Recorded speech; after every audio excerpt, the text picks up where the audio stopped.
time, we got the best of all, and it's time to find the one who takes it home, yeah. So you got a mind, and go and craft you some shit, yeah. Trade with them pigs, yeah. Kill that dragon, yeah. Live up on Twitch, yeah. Nether regions, yeah. You know what it is, yeah. Invitations, yeah. Any percent, yeah. Don't use a glitch, yeah. Nether regions, yeah. Reloaded.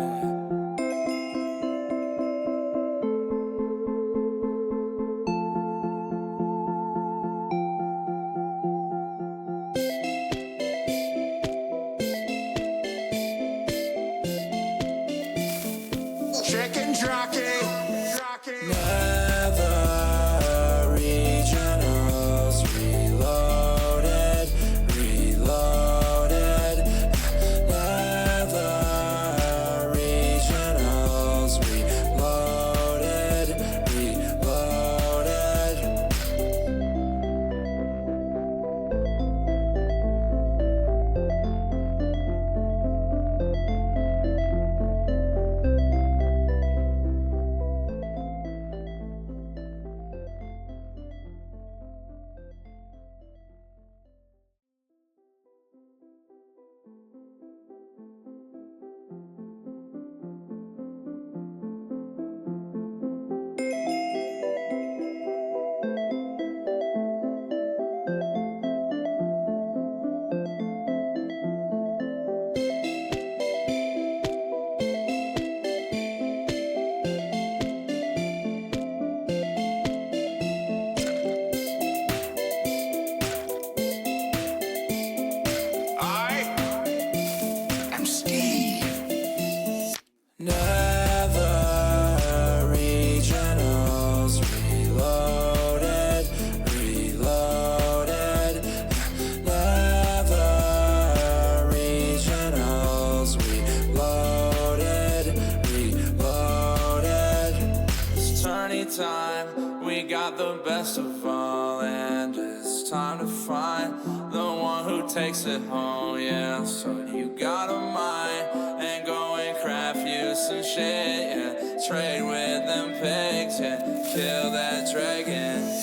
Live up on Twitch, yeah. Nether regions, yeah. You know what it is, yeah. Invitations, yeah. Any percent, yeah. Don't use a glitch, yeah. Nether regions, yeah. Reloaded.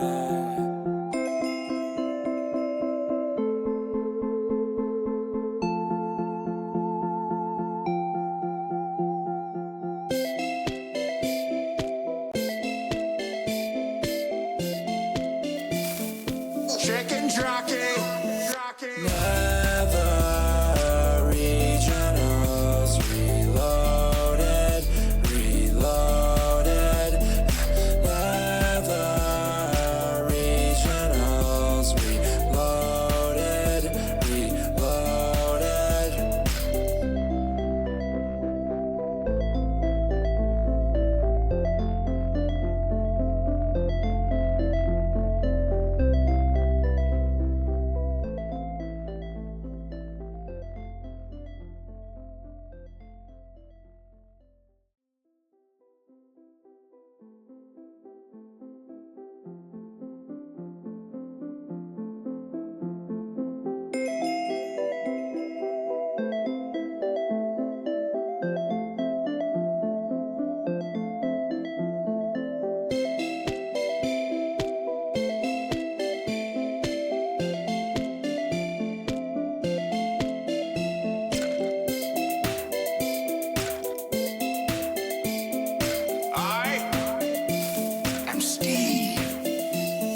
Nether regionals reloaded, reloaded. Nether regionals reloaded, reloaded. It's tourney time, we got the best of all, and it's it's time to find the one who takes it home, yeah. So you got a mind and go and craft you some shit, yeah. Trade with them pigs, yeah. Kill that dragon, yeah. Live up on Twitch, yeah. Nether regions, yeah. You know what it is, yeah. Invitations, yeah. Any percent, yeah. Don't use a glitch, yeah. Nether regions, yeah. Reloaded.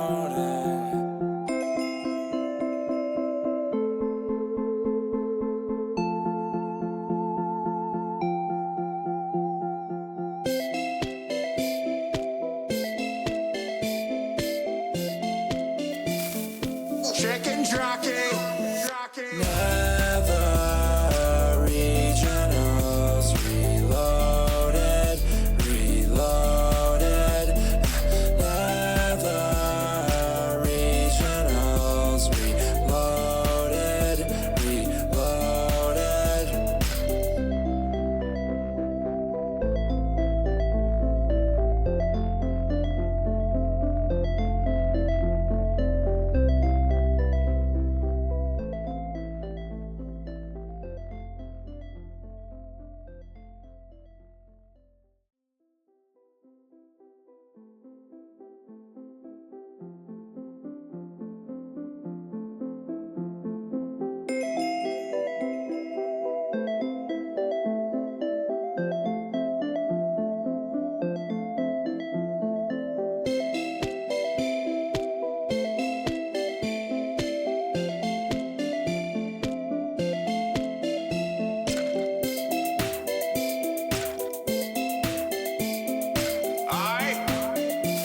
I'm Steve. Nether regionals reloaded, reloaded. Nether regionals reloaded, reloaded. It's tourney time, we got the best of all, and it's time to find the one who takes it home, yeah. So you got a mind and go and craft you some shit, yeah. Trade with them pigs, yeah. Kill that dragon, yeah. Live up on Twitch, yeah. Nether regions, yeah. You know what it is, yeah. Invitations, yeah. Any percent, yeah. Don't use a glitch, yeah. Nether regions, yeah. Reloaded.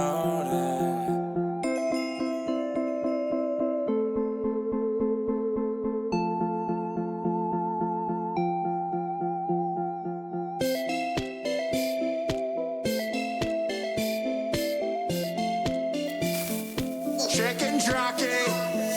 Nether regionals reloaded, reloaded. Nether regionals reloaded, reloaded.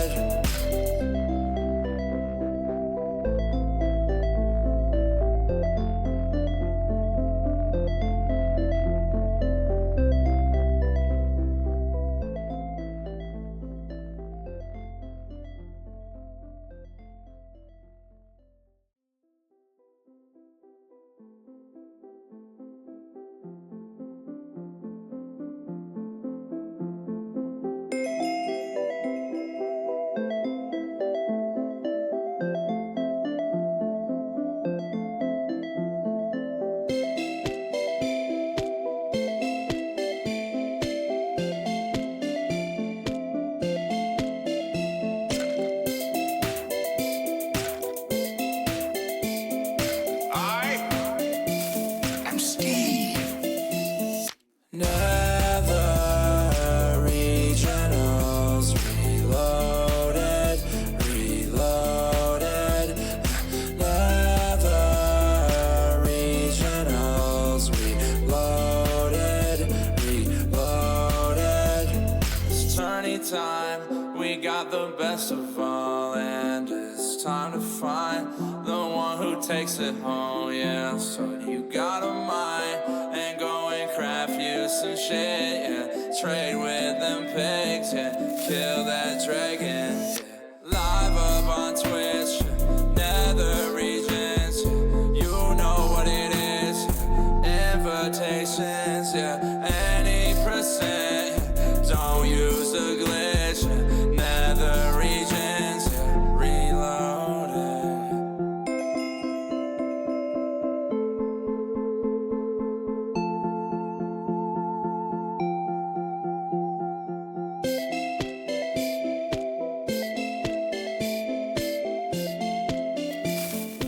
chicken jockey.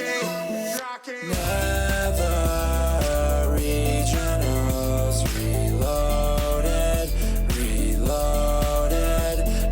Nether Regionals reloaded, reloaded.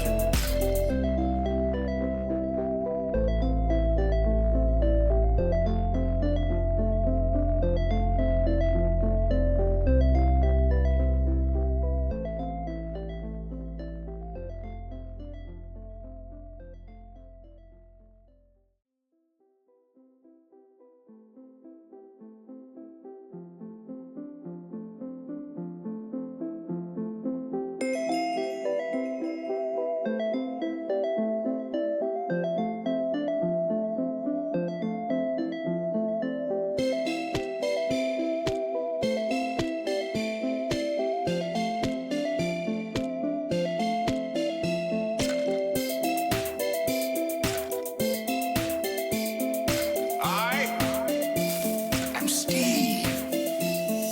Nether Regionals reloaded, reloaded. Nether Regionals reloaded, reloaded.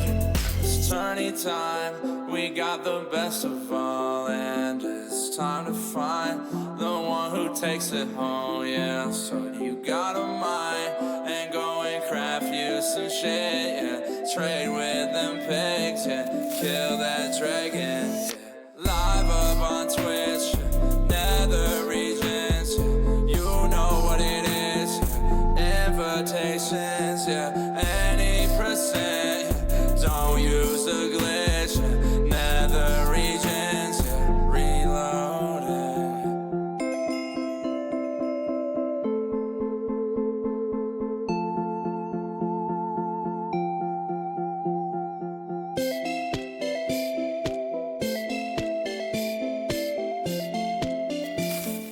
Chicken jockey. Nether Regionals reloaded, reloaded. Nether Regionals reloaded, reloaded.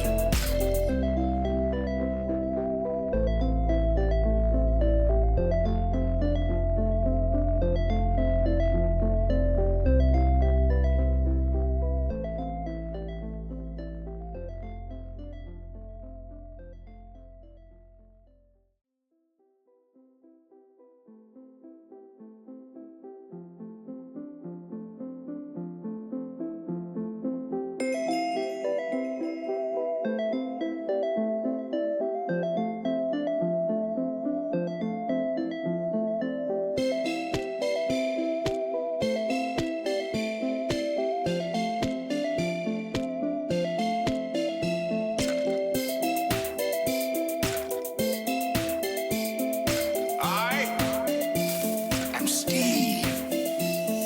Nether Regionals reloaded, reloaded. Nether Regionals reloaded, reloaded. It's turning time, we got the best of all, and it's time to find the one who takes it home, yeah. So you got a mind, and go and craft you some shit, yeah. Trade with them pigs, yeah. Kill that dragon, yeah. Live up on Twitch, yeah. Nether regions, yeah. You know what it is, yeah. Invitations, yeah. Any percent, yeah. Don't use a glitch, yeah. Nether regions, yeah. Reloaded.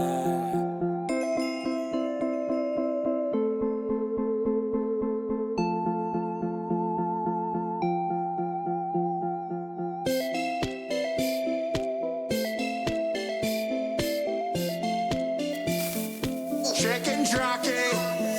Nether Regionals reloaded, reloaded.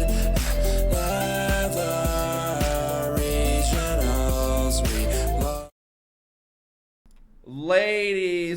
gentlemen, we are live. It's happening. Oh my God. The Nether Regionals Reloaded. I am joined here with none other than Silver Runs himself. Silver, how are you feeling? I'm feeling great. I'm very excited for these matches. It's gonna be really fun. I'm always excited to see like these kind of tourneys and stuff like this happen. So yeah. I'm also very excited. We have a crazy match coming up. You thought it was going to be Hax versus Nahan, but actually it is going to be Hax versus Anju. It is going to be very exciting. But before we get into that, I did want to look over the bracket and get your thoughts, Silver. You know, you're obviously knee deep in the community. You know what the fuck's going on. So, what do you think of this bracket? You know, first look. What's calling out to you? Um, I mean, this is really stacked as a bracket. I mean, even just like our first match today is gonna be like exciting in itself. But then the second match with Crimson and Loki, or like the second one down. Loki is probably the favorite. Yeah, definitely the favorite in this tournament. So keep your eyes out for Loki. Um, Insane player. He's an aura farmer. Um, from there, there's a lot of matches that could swing like either way. And then in the top right, I would say Infume is another one of our heavy hitters that is expected to go very far. Um, and then, okay, wait, I'm just realizing that the bracket got switched around. I am playing Prithvi. I was originally, okay, sorry, it changed since. Yeah, there was like a last minute switch. We had some scheduling things going on. Shout outs to Pona, got it all sorted out. It's not rigged. But what do you think about that? You're playing Prithvi now. You sound scared. Are you worried about that, or what do you think? Um, Honestly, I think it's hard to say with Prithvi. Prithvi and I are kind of like, so. Oh yeah, so I'm gonna be referring to like the ranked playoffs sometimes. Um, Sure. I'm like the season one ranked playoffs winner. Griffey's like the season three ranked playoffs winner, and we're on like Ooh. season seven right now. So like we're kind of we're a little unk. But so like it's kind of it's kind of a match between unks, but like we'll see because Griffey is still really good, and like I've been trying to my best lately, but yeah, it's gonna be a tight match. EDCR definitely would have also been scary to play. So that match between Freiburg and EDCR is actually gonna be really fun to watch. Yeah, I mean, there's lots of crazy matches. Honestly, this is a stacked tourney. This is a stacked tourney for sure. Hell yeah. I'm very excited to see how they come out. I was watching the playoffs, and I mean, it just filled me with those warm, fuzzy feelings. And it's what I wished that, you know, the Nether Regionals first round could have been like, but there were unfortunately some scuffed seeds, because that was before the whole technology that you guys have nowadays with the seeds that are, you know, always completable, pretty reasonable. And hopefully we don't get anything scuffed, because we are doing random seeds. These are not like the playoffs where these are pre-picked seeds. These are random with the ranked generation. What do you think about that so far? Yeah, I mean the ranked filter is like good, so we'll mostly be seeing like some good seeds, and we can even expect some really fast completion times coming out from these runners. So yeah, I mean it should be what other players are used to. Sorry, hold on. There's, I thought guys, the TTS. Hold on, sorry. I thought I disabled TTS. It just blasted over you, and I'm really sorry about that. Could you say what you just said again? Sorry. Yeah, the ranked seeds are these. We have filtered seeds, so they are like the filter works pretty well. So the players will be used to these, and we should be seeing some fast times coming out from both of them. Yeah, from what I've seen, the filter is pretty good. I know that sometimes they can be a little sus, like you have to dig through, a hole. But I feel like all these players are good enough to where it doesn't really matter. Like they'll figure it out, even if it's a little messy. They will get there. They'll find the bastion. Yeah, for sure. Well, shit. Shall we perhaps get them in here for a little pregame, see how they're feeling, and then send this bitch? Sure. Okay. I am going to pull them in now. Over here. Hacks, Andrew, what is going on? Hey there, buddy. Yo. Nothing crazy, the usual. Yo, Andrew, huge shout outs. Thank you for coming in absolutely last second to fill in here. We did have a technical difficulty. How are you feeling going into this match up against Hacks? I mean, I'm feeling as confident as usual, I would say. Maybe not. I was not really expecting this. I was warming up to go queue some Face It solo queue right before this match, but it's all good. I don't know. I think I've never played Hacks in a tournament game, so it's gonna be interesting to see. No warm up, best of 3, but I'm excited. That's for sure. I think Hacks is a little bit out shape. No disrespect, but he is. He's been studying a lot, not playing that much, and I just came back to ranked, so I think I'm in a decent spot as long as I don't choke my crafting and make 3 shears instead of a bucket. I think. Wow. Hacks, some big words coming out there from Andrew. What do you have to say about this?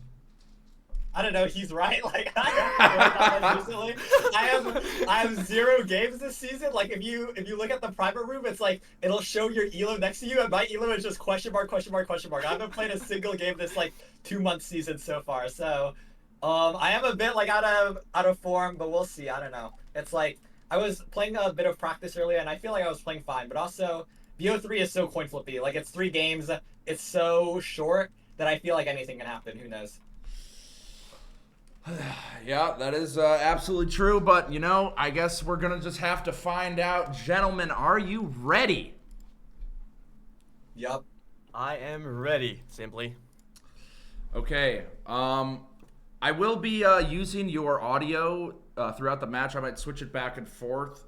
You could feel free to talk through your thought process and whatnot. But yeah, just letting you know. I'm sure you'll be locking in hard. Yeah, if you want to go ahead and head back, or I'll move you back to the match VC, and we will get it started very shortly. Good luck. Thank you, buddy. It's a pleasure. Thank you. The pleasure is all mine. Ooh. All right, so Andrew talking some big shit. Silver, what do you personally think? Hacks versus Andrew, considering the rust and everything, what the fuck? What is even happening? Yeah, I think this is definitely a battle between personalities. Both of these players are very, very emotionally driven players. They're big personalities in the community. But Hacks definitely has the edge in terms of ranked skill. There's kind of a top 3 players, and Hacks has been in that top 3 for a really long time. But again, he is a little washed. I don't know how much that really affects Hacks. I'm expecting to see some amazing gameplay though. Either way. Well, here we go. It is starting. It's a little bit off sync, but we will be able to see the timer right off the bat. Looks like a buried treasure. Yeah, it looks like a BT. Andrew's in this trunk very quickly. Yeah. Andrew A few seconds ahead of Hacks. Absolutely schmoovin'. This TNT placement's so important. They got the same idea, though. I mean, it's 2 trees, Can't go too crazy. Yeah, there are optimized TNT placements, and both of them are doing as optimal as possible.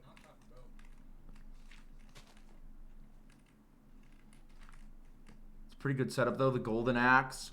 No shears, though. Obviously, you don't really need it, though. With the TNT, you're going to have plenty of blocks coming down to get this gravel.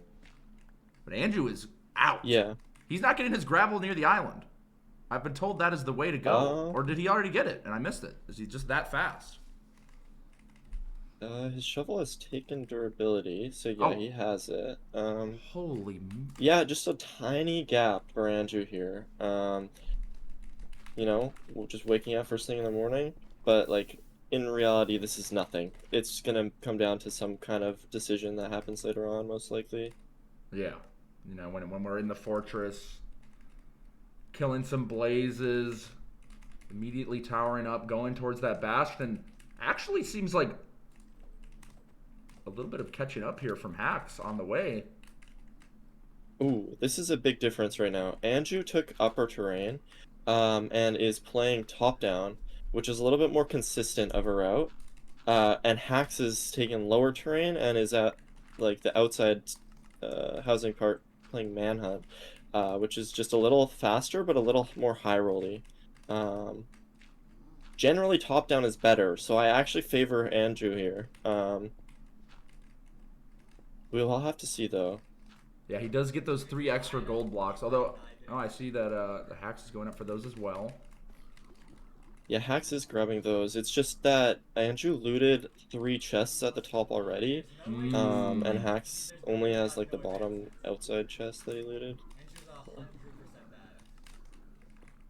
I do hear some shit talk coming out from Hacks' stream saying Andrew is bad. He's feeling himself in this bastion. Despite the what you are calling to be maybe an inferior route, there's a lot of beef, it seems like, between these two players. Yeah, I'm surprised Hax doesn't find that terrain to the upper route, because that I'm pretty sure. I mean, we'll have to see. It might still be pretty similar depending on if Hax gets like lucky or not, but.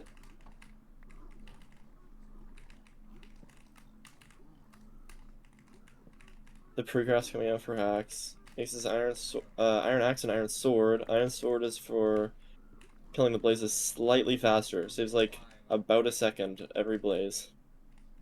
It's crazy optimization.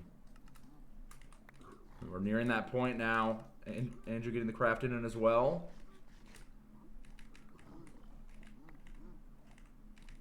And so...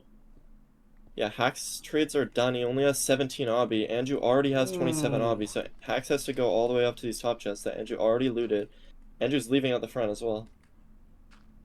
Yeah, this is a huge lead right now for Andrew. I mean, when we're talking about players dropping 8-minute times, 9-minute times, leaving the Bastion 15 seconds earlier, 20 seconds earlier, it's already at the fortress. Yeah, wow. He has played that terrain amazingly and played that route perfectly. Hax just has to climb all the way up to the top of this bastion. He's managing this time loss pretty well because he has a pearl hang off, but at the same time he's just behind. I mean, yeah, Andrew's already in there hitting the blazes, locked. Hax is in the lava swimming. Feels so bad when that happens. You know, I feel like you try to avoid that at all cost. Yeah, 100%. You never want to be swimming in lava. It takes so long. It's so slow. You always want to be going towards terrain. Wow. Oh, Hax is using a boat to kill this blaze. It's suffocating. I have never seen that in all my years of professional Minecraft. The boat blaze. Those strays, I don't know if Andrew had quite the same amount of strays. I feel like he just had to go straight to the spawner, but he might not be that far behind. We'll see. Yeah, we'll see. I mean, Hax keeps hitting these strays, but Andrew's on 3 rods, Hax is on 1. Blaze bed finally comes out for Andrew. Oh my god. That was close. Andrew is playing around the spawner, but these blazes are in a really awkward position. Thanks. Yeah, this always feels like a really tense part because you know they're gonna spawn any second. They could spawn on top of you. You're low health. Very scary. But I mean, for players of this caliber, I feel like they're not gonna die too often, but could happen. Yeah, it could happen, or just like even if you get knocked off, it's like really annoying time loss because you're just falling all the way down the fort. Oh, look at this! Andrew's getting glowstone right now. Wow. For respawn anchors.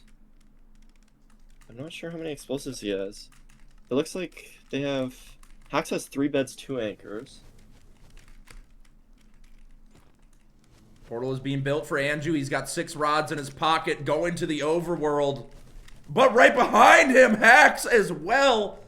Although he only has 10 eyes, he's going to need to grab 1 more rod. But this could be a very close finish. It could be come down to the stronghold navigation. There's so much clicking going on. He just leaves that eye. So close. He's gone. He's leaving it. You think he's going to send an 11 eye maybe? Or is he going to get 2 rods here? What's happening? There's 1. He's out. He's just sending it. 11 eyes. Oh, wait, no, he has 13. Commentator has no idea He what's had 1 happening. extra. They're both sending it. Wow, Hax made up so much time in that 4. They're both purling to cores right now. Oh, but Hax is building the Hax is portal. building portal. He's found it. He is already going to the stronghold. Oh my He God. is in there. Oh my God. Commentator cannot. And just like that, 1 split. And he passes him, but we see the spike, bottom right. There it is. Going to the portal room. Hax's hunger resetting. So how many explosives does Hax have? Because this, depending on the 0, it might be doable, it might not be doable. Look at this man flying through the menu. We're in the end. 7 minutes, 20 seconds. Crazy game 1. Anju right behind him going to the end too, but Hax is driving the boat. He's going for top back 100 setup. This is a very hard 0. Gets there in time. The hits the absolute double bed. Oh my madman! God. And there it is. Oh my God, what an impressive 0. Okay, I'm not as familiar with the 0 cycle. How crazy is what he just pulled off? that the hardest? That was absurd. Yeah, that's like among the hardest 0s, and he only had 5 explosives, so he needed to go for top setup. Damn. Wow. And that's like, oh wow, Andrew had such a big lead off of that first Bastion row, but then it's just like, maybe some experience diff that like led to Hax just consistently like improving his time and then like passing Andrew just in that 1 split. Like it's kind of insane. No, that was absolutely nuts. I would be curious to see what the splits ended up like looking like there, because I mean Andrew had almost like a 30-second lead, it seemed like, in the fortress. 20-30 seconds. Yeah, it was a big lead. God damn. Damn, that was exciting though. Oh, if that's any indication of the matches to come, then we are definitely in for a treat. Hax, I think, kind of underselling himself. You know, at the beginning, he's like, he actually has 0 ranked games? Has he just not been playing? Yeah, I mean, some of the runners, like, have been a little burnt out lately because they've just been grinding for, like, a year straight, and so they've been kind of taking breaks, and so Hax is one of those runners who's just taking a break right now, but I never believe him whenever he says these things because he always comes back and he's always just so good. It doesn't matter. It doesn't matter what he was doing before. It doesn't matter at all. He always plays just lights out when it comes to tourney days. Like he's super comfortable in tourneys and he's just an insane player overall. Also, like, yeah, just don't believe him when he says that. I think that also there is something to be said about taking a break. You know, speaking of, we have a fucking... I don't know why there's an ad. Okay, I tried to figure this out before. I was working with Oliver. I have Twitch Turbo, but for some reason the ads are still getting through. I don't know how, but guys, there is Taco Bell deals. $5, $7. I mean, look at that. Look at that salsa verde, the nacho cheese, the Lux Cravings box is going crazy. Have you ever had one of those, Silver? I have never had Taco Bell. Really? Am I missing out? Wait, are you from the US? No, I live in Canada. I don't know if we have Oh. Taco Bell here. It's not, I mean, you're not really missing anything crazy. One moment, let me... We have Taco Bell. It's rated 2 stars on Google. Yeah, that sounds about right.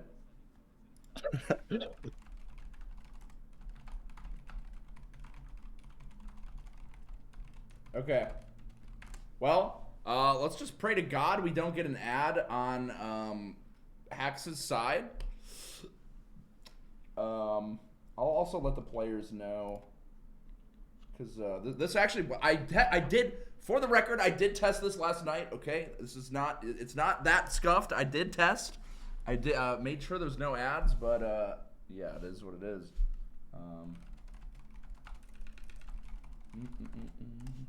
All right, they're starting up. Here we go. Okay. C2 is starting. Andrew is definitely on the back foot here a little bit. You're super confident when you get that first match win in for Hacks, so yeah, we'll see. Ooh, Temple Temple Seed. Seed. These are fun. Yeah, I always love Temple Seeds. I mean, I feel like the decision making with the overworlds is so it's just so interesting. How you have to route in all of the different aspects of your food, your blocks, your wood, your water, your lava. Like, it's just so important. Finding that really fast line. We'll see how these runners manage that. Yeah, I'm always on the hunt for pigs or cows. You know, going in with just that rotten flesh. I don't know if that's really standard for pro play, but in my matches, I feel like it helps a lot to have the, you know, actual meat. Right. Yeah, I mean, in general, runners don't get as much food usually, but they'll depend. Oh, Oh my God, why? Hold on, I might be able to fix this.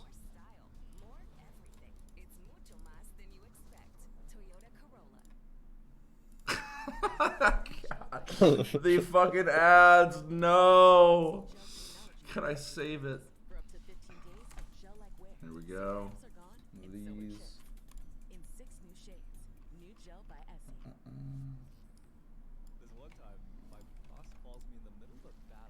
Andrew is not grabbing any food. Hax is grabbing some sheep here. Andrew has 22 rotten flesh and 1 evil apple. That is usually enough. I can't stop the.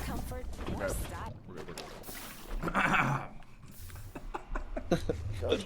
Alright, they'll be over soon. The matches are short enough, fortunately. He's in there with the flesh, so no food here. We could see that. Yeah, no food. That's a big difference. Maybe. Hax does enter the nether, only a few seconds behind. Oh, killing this hoglin. Oh, We'll be getting food. love that. Kind of getting manhandled a little bit, and only for 2 pork chops. Is this worth it? Yeah, that was not that worth it. He thought he was gonna die in the next axe crit, and then it didn't, and then he took even more damage. Oh, clutch coming out. Okay, It's a treasure route. Hax is already in the bastion. Yeah, he did beat him there. We could see from the achievement. Incredible boat tech there from Anju. Wasting no time getting to those gold blocks.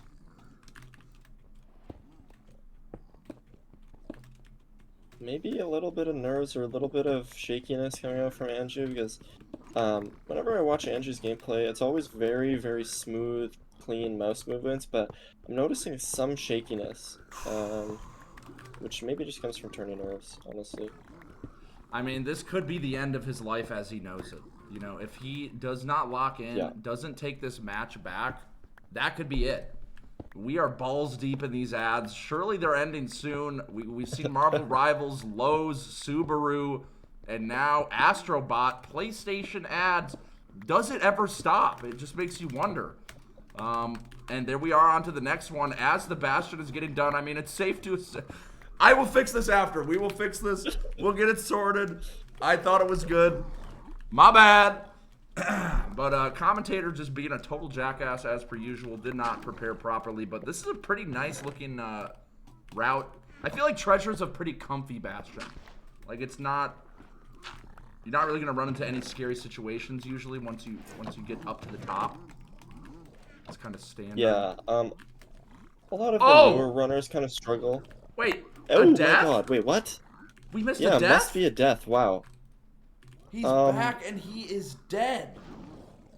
Wow. That is not good for Hacks. Wow. I'm surprised. I don't know what happened. We were saying it's a comfy bastion, but like, I guess not. It had to have been like on. I feel like it's if you're gonna die in treasure, it's on those first 2 gold blocks. Something goes wrong. Yeah, the beginning, yeah. Because he is already almost entering the Nether again, so he probably did die pretty early into the route. Yeah. That's where I would have died. Getting some extra gold blocks here, taking some damage. The magma cube. Are we seeing another death? Oh my god! I suck at this game. Andrew, not happy with that. Wow. Oh my. And just like that, Hacks is in the lead Good. I comfortably. didn't think the Comfortably in the to be able lead. to like hit me so fast. I thought I could mine like 2 blocks and just go Oh up. my god. Andrew's not happy about that at all. is That tough. he's getting a bit greedy with the gold blocks. Obviously, he wanted to pick some up. I believe he probably had a pearl hanging to bring him back up to those pigs with those gold blocks. But the cube got him. The pigs. It's a lot of damage. Yeah, that was just unfortunate, really. I don't know, like, he had to go lower for to get 20 obby, and then just totally got punished for everything that was happening. We'll see here, because, I mean, to be fair, this is a lot closer of a match than if Andrew hadn't died, but Hax still has just quite a big gap. We'll see if Hax runs into the same issues, though, because now that Hax is actually going in the bastion route, he's gonna have to go bottom treasure afterwards. Yeah, because they're just not getting enough so- obsidian. I didn't see the inventory, but I assume that's probably it. Yeah, it was like he was like 1 obsidian short, so Thanks. Yeah, this is where I would request a seed change or a draw or something typically and just kind of move on to the next one. But, you know, when it's a tournament situation, you got to just grin and bear it. You got to deal with the cards you are dealt, and sometimes they're just not that, they're not that nice. Do you know if for the playoffs, do they ensure that, like, it's like a fair amount of obby or something, or is like this could happen in a playoffs situation? yeah, this could happen where you have to go lower treasure. That is not uncommon in playoffs. They don't specifically like they have people who like run through the seas just to like check, but like they're never gonna like, this is just a tougher seed to play, you know what I mean? It's not like it's like an impossible seed to play. They just basically make it so that it's not impossible to play. So yeah, but generally seeds are pretty fast in playoffs. This is surprising, honestly. I mean, like 2 deaths, just probably mostly turning nerds. I mean, we didn't see Hack's death, but Ooh, Andrew oh my goodness, taking some damage.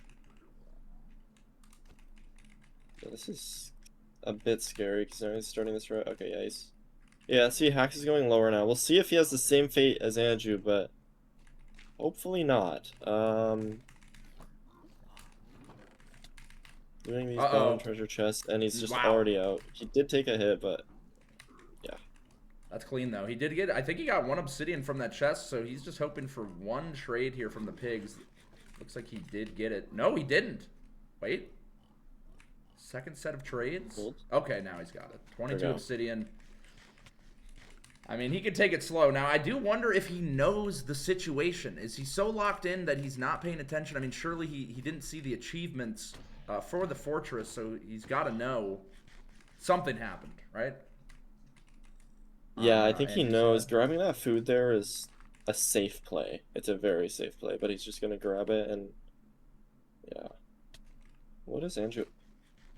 I think what Andrew wanted to do was immediately go bottom treasure since he knew after from dying that he has to go bottom treasure, but forgot to bring a pearl. So now it's just gonna lose a little bit of time, I think.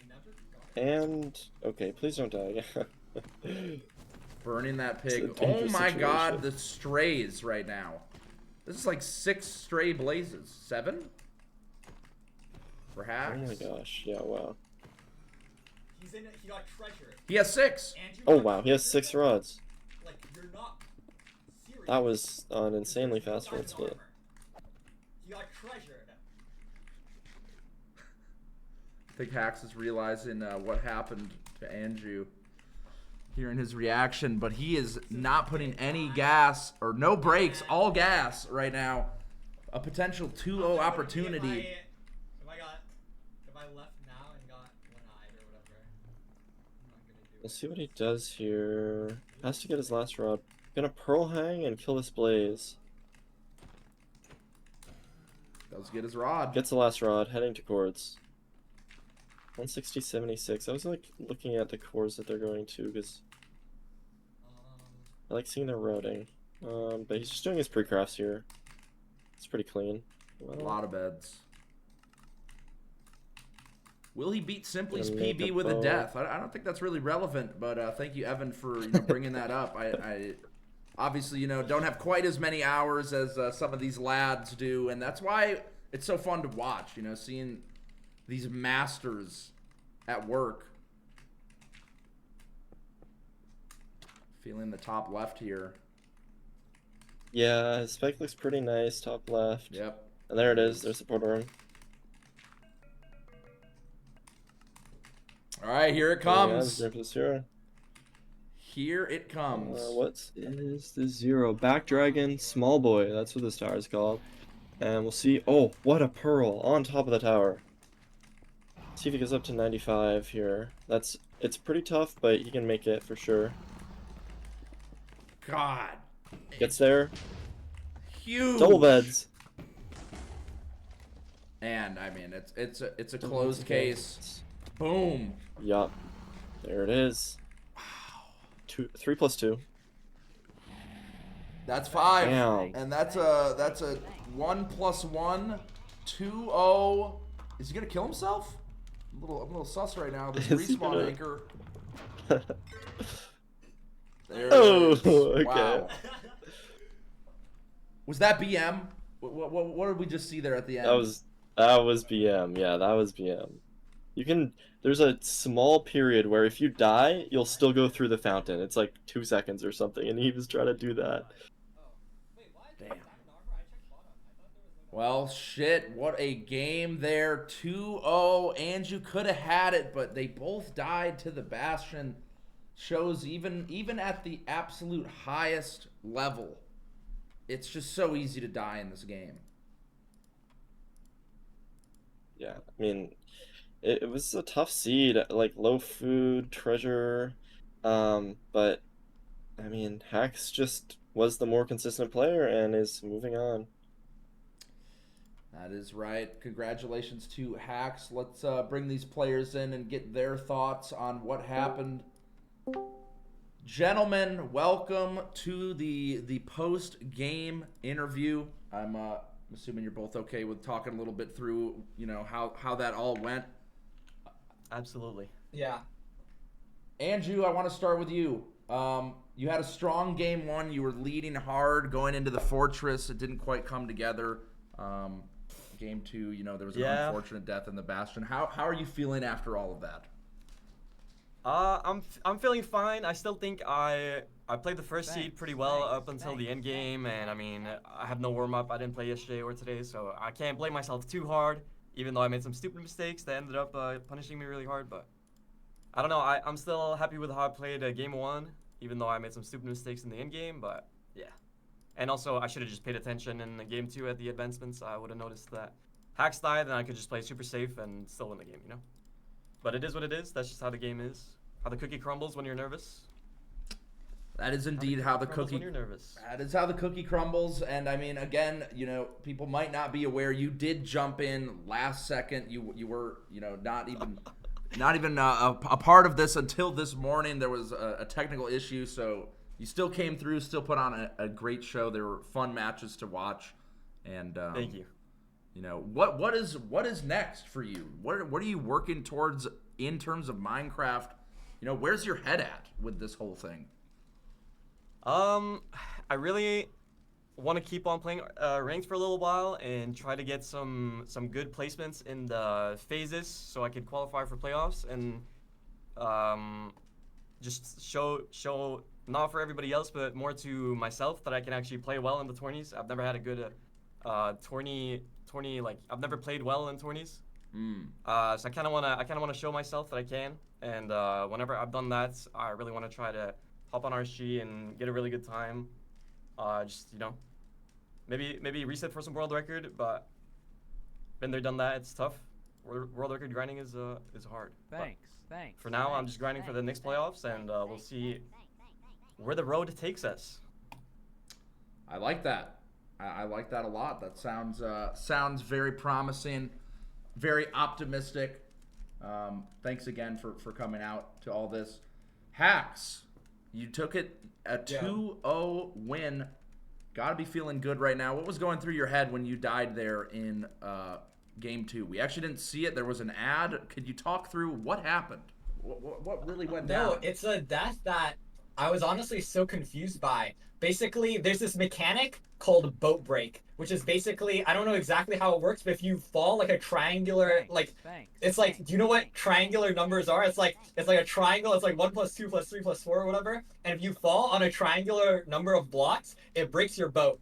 And normally that only works, or that the boat will only break when you hit a flat surface. But I was boating down from top terrain onto this ledge at the bottom of treasure, which is basically where the gold is, like in the middle part. And my boat broke inside the wall, and I've just never seen that happen. I've never had that happen to me ever before, and it was just so confusing. It was just like such a weird boat break. But I don't know. It's one of those weird moments. Like, Minecraft's a silly game. The game is coded like so weirdly. Sometimes shit just happens. So it was the game's fault, not your fault, is what you're saying. Well, there's an argument I could have played around it, but I'm blaming the game. Yeah, this game sucks. Okay. Valid. That's fair. You know, it does. I find that I myself run into that issue a lot myself in my matches. So I get where you're coming from. We've all been there. You know, it happens to the best of us. But great stuff. Any last thoughts as we close up this interview from any of y'all?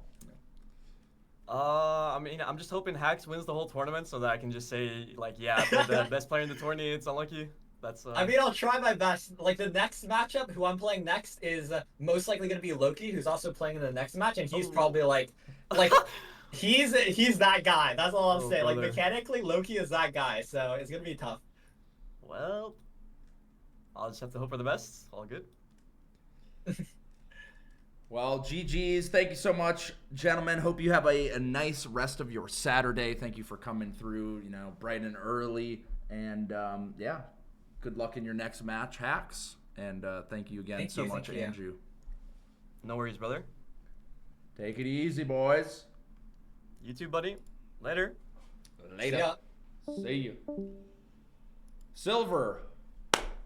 Analysis time. Yeah. What did you think? Was that playing out how you thought it would? You know, going over it, looking at the stats, it seems like it kind of lines up. But you know, what do you think about all that?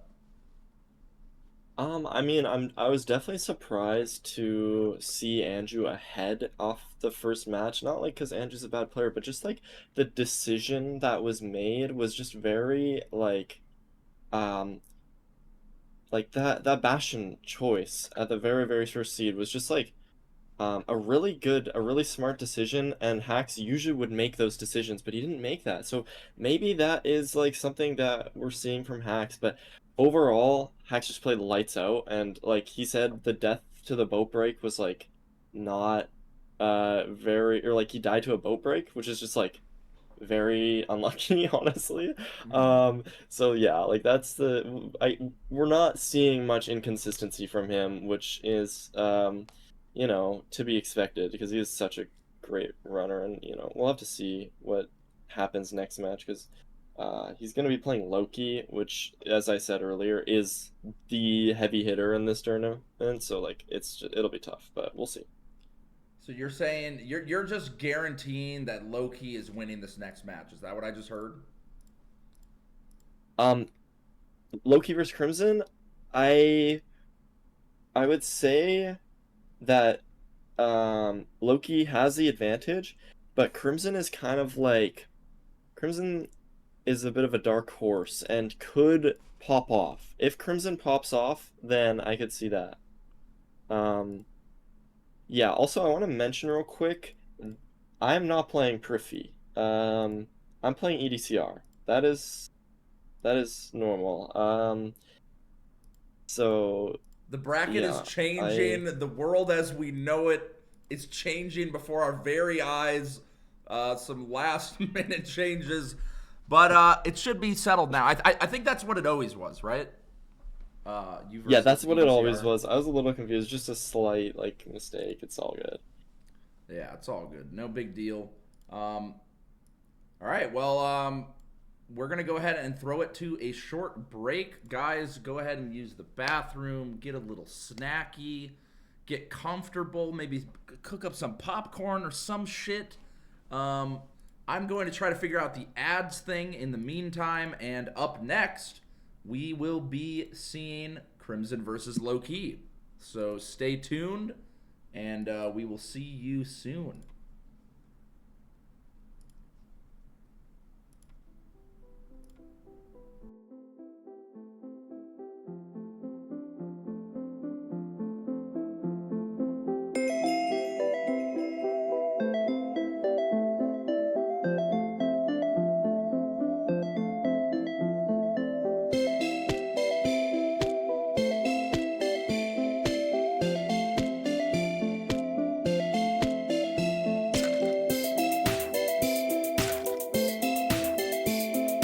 I am Steve. Nether Regionals reloaded, reloaded.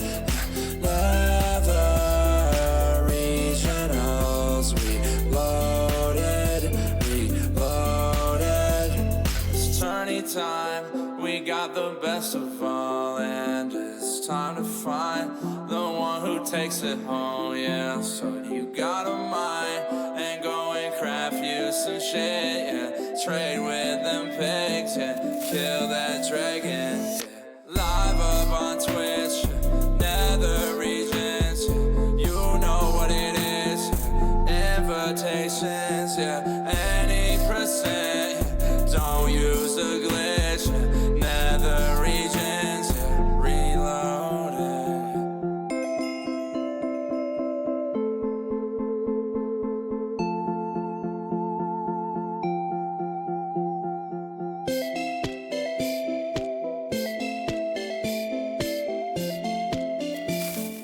Chicken jockey. Nether Regionals reloaded, reloaded. Nether Regionals reloaded, reloaded.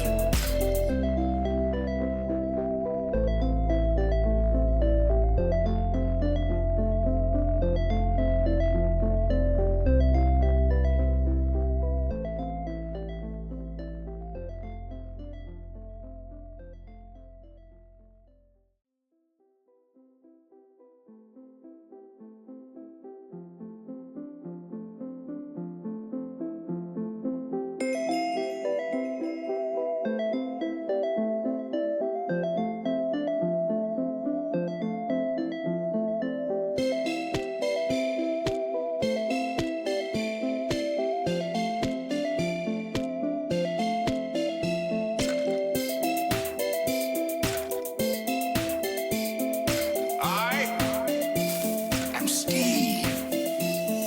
Nether Regionals reloaded, reloaded. Nether Regionals reloaded, reloaded.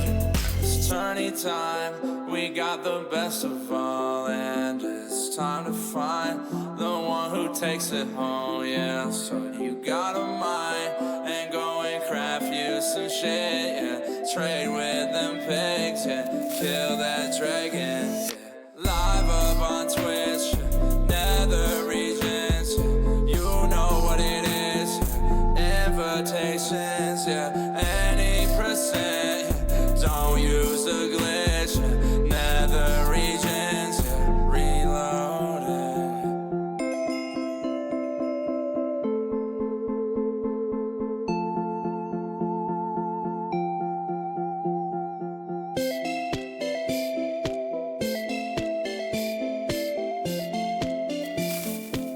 Second jockey. Nether Regionals reloaded, reloaded. Nether Regionals reloaded, reloaded.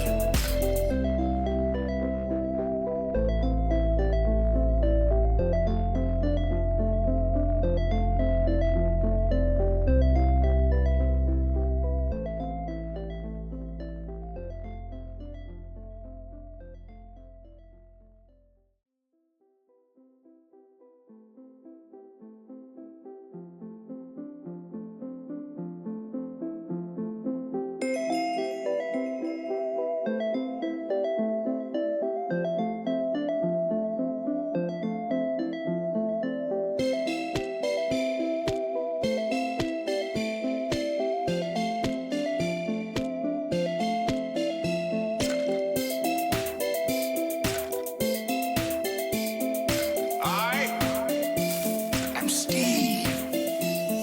Nether Regionals reloaded, reloaded.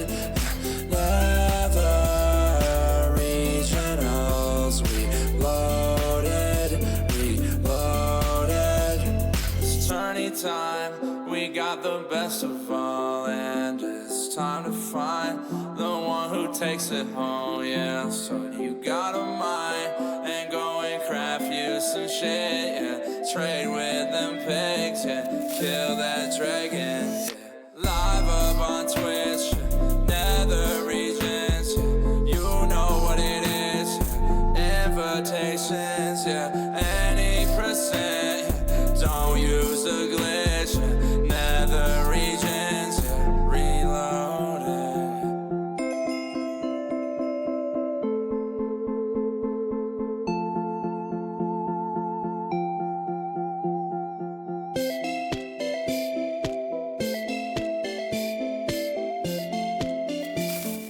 Chicken jockey.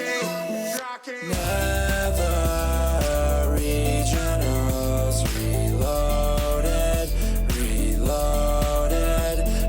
Nether Regionals reloaded, reloaded.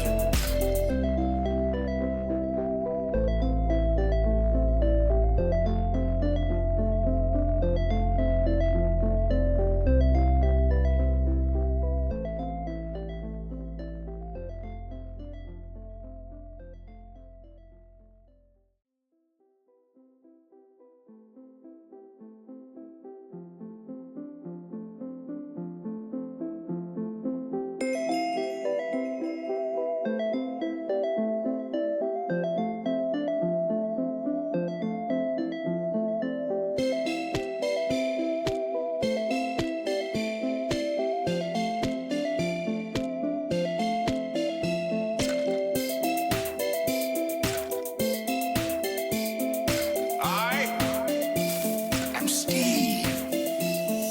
Nether Regionals reloaded, reloaded.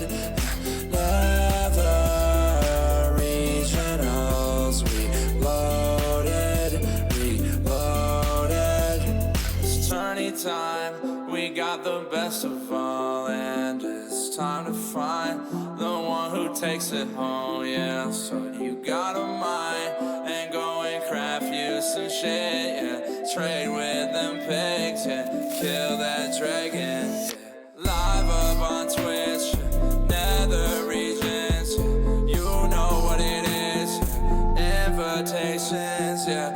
Any percent, yeah. Don't use a glitch, yeah. Nether regions, yeah. Reloaded.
Oh, my bad. Ladies and gentlemen. Yeah, because I'm doing that. Saved. We're back. The next match coming up, Low-Key versus Crimson. We're hitting it hard. The ad situation has been solved. There won't be ads. This is huge. We've Crimson in the chat. Before we get a little pre-game talk with Crimson, he does he's down for a little pre-game interview. Apparently this is a rematch from the playoffs. Silver, what are you thinking when you see these two names going head to head? What's going through your mind? Yeah, I think definitely, as I stated, Loki is the favorite of this tournament, overall. Is just like a consistently like insane player and like mechanically very, very good. But I will say Crimson is kind of similar to Loki in terms of being like very mechanical. And I think Crimson definitely has to pop off this match, but even with a best of three and whatnot, like it could go either way. But yeah, Crimson has to lock in and pop off. Definitely Loki is the favorite, but we'll see. We will definitely see. Let's get Crimson in, get his thoughts. I'm gonna pull him into the VC. Crimson, welcome. Hello. Yo. How are you feeling going into this match up against Low-Key? What are you thinking? Oh, I'm nervous. I mean, Silver said it, Hack said it, but I'm gonna repeat it. This guy's him. He has stats on stats, proving he's pretty much the best player in all of speedrunning, Minecraft-wise. He has the most playoff wins. He has 3 of the 10 fastest ranked speedruns. He has the most sub-8s in ranked by like 30. He has the SSG world record and a lot more. I feel like I'm definitely the underdog going into this, but apparently Loki didn't sleep last night, so I may have a slight chance. I don't know. Was he just so excited about the tournament, or what happened? I have no idea. Shit. Well, that might be your in. It's a best of 3 situation. Are you ready to go? You ready to send it?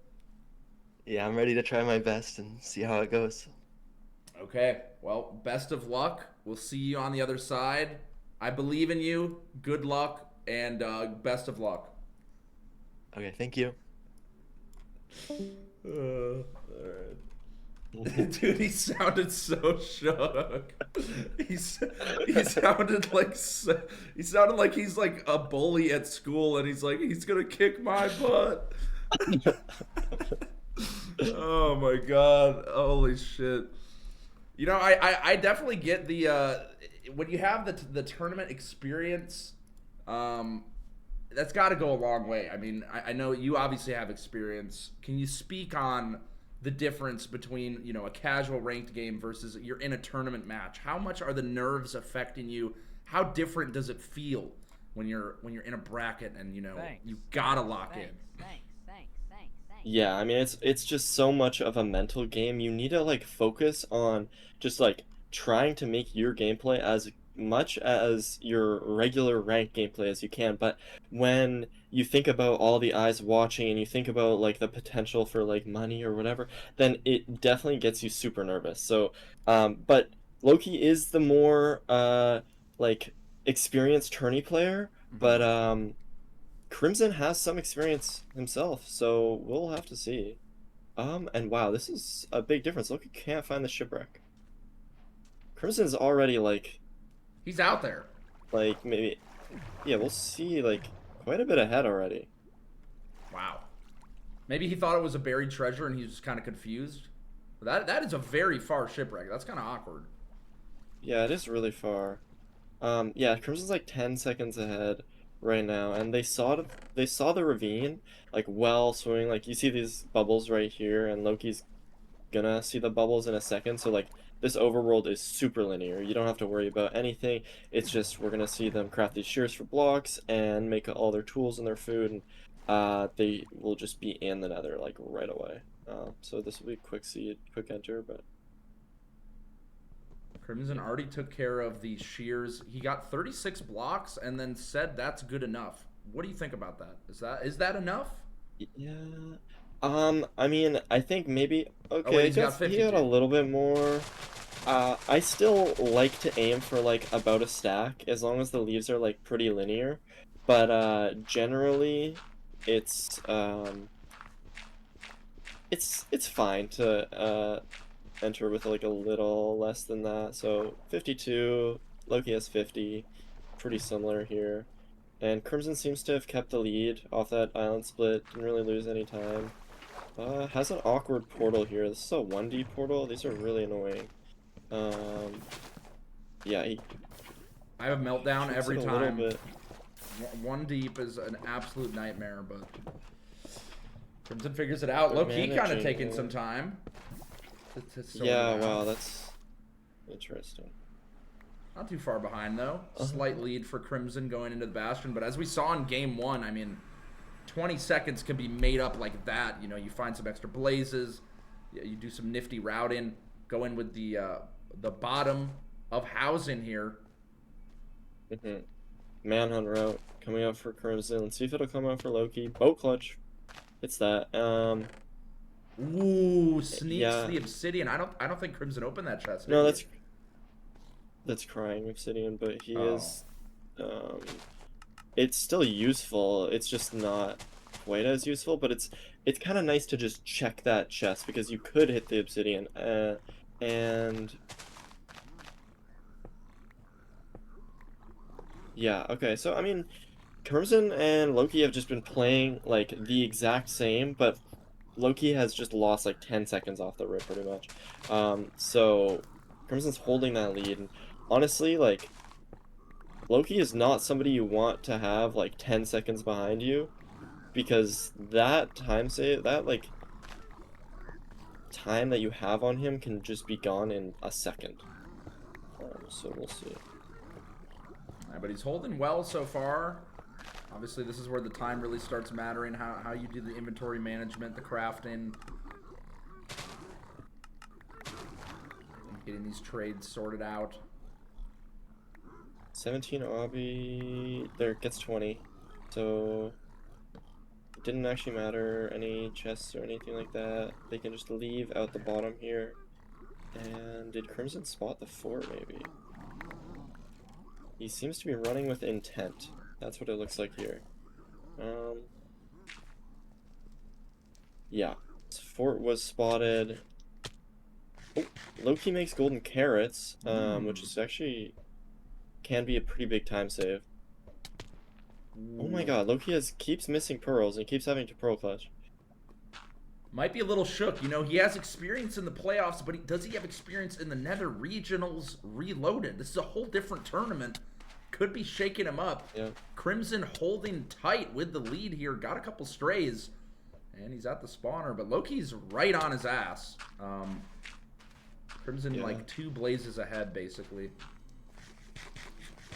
Yeah, Crimson, I mean, playing this fort pretty lights out so far. Hit the first spawner and then hit the second one now. Loki trying to place some strays here, lowering his render, but okay, gets like a couple blazes here.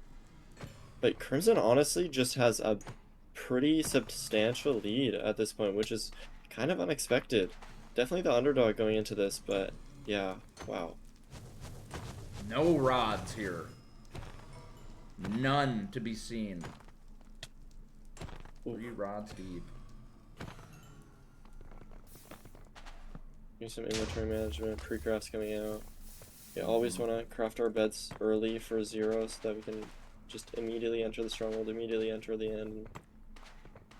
Yeah, one thing is just these runners, you're going to notice that they're going to be building these portals kind of slow because they have exactly 20 obby. Any misplace and it would be very bad.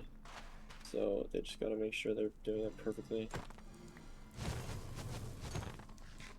Crimson using that tech, the pearl straight up in the air. 5 rods now for Loki. He's getting his crafting out of the way, but Crimson already has the stronghold figured out. Yeah, oh, and gets his last 2 rods, heading towards now. Big pearl, across this terrain. Let's go 160 blocks in the nether, now. is just gonna be like looking around for this terrain, trying to pearl like really nicely to chords. And 190 He's got it. is here. Yeah, He's hitting it. already here. Wow. I mean, this is at least like a 30 second lead here. Still has to get the rods for Loki. The stronghold is found. Does he have much food, though? I don't think he made the golden carrots. He might have to eat some regular carrots.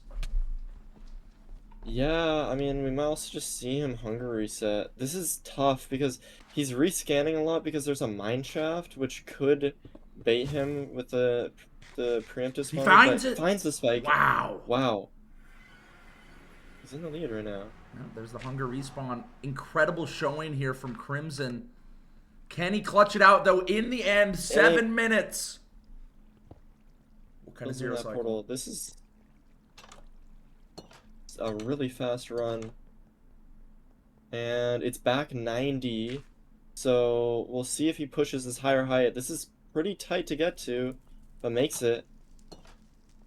The first bed. First bed comes out. No arrows. He didn't realize that, but seems to be good. Just will hit these beds pretty clean. Gets it. There it is. Plus ones. Wow. Wow. Yep. Game 1 going to Crimson convincingly over low-key. He was coming in, talking him up. A big game. He's got respect for his opponent. He locked in. Made it happen. Wow. What an Dang, upset. Sub 8 too. That was okay. Yeah, Crimson types okay. Crimson is definitely excited after that win. Hopefully gonna be like able to carry this momentum into the second match. But honestly, I don't know if he expected himself to win that. Like in the interview before, I don't know if he really had that much confidence. But he just played lights out. Like sub 8, that was just a clean run. No, that was absolutely incredible. And I got to think, you know, maybe part of that mindset he had going in is how he was able to pull that run out. You know, he's relaxed. I don't think he was really expecting much. Wasn't really, you know, it's like, obviously you're going to try your best, but I feel like if you're going in and you're not really expecting much, you're just kind of, you know how good he is, you respect the player. It's like he just did what he had to do. And you absolutely love to see it. Loki's going to have to hit 2 quick ones back after this if he wants to stay in. This would be an insane upset, right? If Crimson... Yeah, this would be a crazy upset. Was the difference, did it really come down to the beginning with the boat? I mean, I don't know how long that all was. That was like maybe 15 seconds? Like, yeah, there was like 10, 15 seconds at like the very beginning, and then like Crimson made up like even more time in the fort. So he just ended up being like a solid like 20 seconds, 30 seconds ahead by the end of it. It was honestly just the lights out gameplay from Crimson. Like Loki just makes a few small mistakes and just wasn't able to come back at all. So yeah, we'll see. So when you say lights out, can you expand on that? What does that mean? I'm not familiar with that phrase. Just like he's just like not making mistakes at all. He's just playing you know, as good as you would expect him to play if he was like, I don't know, just like really locked in, I guess. So yeah. Gotcha. Okay. Lights out. I like that. All right. I'll go ahead and give them the go. Give them the good luck wishes. TTS is... I don't have it on right now. The Screaming Johnny, I don't know if it's really going to accent the Minecraft gameplay right now. I will play the TTSs, but I'm not playing them right now over Silver's commentary. Hope you can understand. Here we are. Game 2 coming out. Crimson up 1-0. What is it? Looking like a BT? Actually, no. This is a Ruin Portal. Yeah? Ruin Portal, probably, yeah. Yep, there it is. And again, Crimson getting to it just a little bit sooner. It could be the lack of sleep. I mean, sleep is a huge thing. You know, we as humans, we gotta get our sleep, and for whatever reason, Loki didn't sleep last night. That could be affecting him in some subtle ways. And I believe that is a looting sword. Looting 2 on that sword, that usually spells a really fast run. So we'll see here. Sorry, I just had a. I hope you're okay with me getting shirtless in here. There was a shirtless redeem in the chat. Yeah, it blows my mind how fast looting. Like when I saw one of the recent, almost world records. I think someone had it was like an 18-second fortress split. It's absolutely insane. Yeah, it was insane. Yeah. Looting, I mean, yeah. Good thing you took your shirt off for this looting sword. It's gonna get friggin' hot in here. Do you like what you see? Yeah. Commentator perhaps putting his co-commentator in an awkward position here, and no one's really sure. The vibes might be absolutely fried for the tournament, but we are in the Bastion. It's a stables. Probably gonna rock the. I don't even know what this route is called, but it absolutely looks insane. Can you give me some insight, Silver? This is triple the gap. So the stables is broken up into like 2 separate parts. There's the upper part and the lower part, and the upper part has this triple area. Sometimes it can sometimes generate where you have gold and chests, and so they're grabbing all this gold and chests, and then they're bringing all of the pigs and the gold all the way down to the bottom of the bastion. So both of them will be going through the middle here, and then they're going to go all the way down to this gap, which is guaranteed in ranked. Ranked guarantees a gap here. So here Crimson is going into this left gap, and Loki is. Why is Loki doing this? He's taking some damage. Where is Loki? What is going on? Is this a pivot, a slight change in what is happening? Maybe. Yeah, I mean, Crimson is just in the lead by a little bit, and they saw the fort there, but triple the gap can be a really fast route. So, we'll see if this really affects much. Loki took a little bit of damage, but they have 4 pork, and we know it's going to be a fast seed, so it's not really that big of a deal. I do wonder if they spotted the fortress at all. It's hard to see with the smaller screen. They did spot it for sure. They spotted it at the beginning. It's probably about 2 or 3 pearls away. Pre-crafting going on, getting that bed ready for the blaze beds. 20 obsidian in the hands of Crimson again. I believe. Is that 20? Yeah. Because that's crying obsidian right there, or is that 15 normal obsidian? That is 15 normal obsidian. Ooh.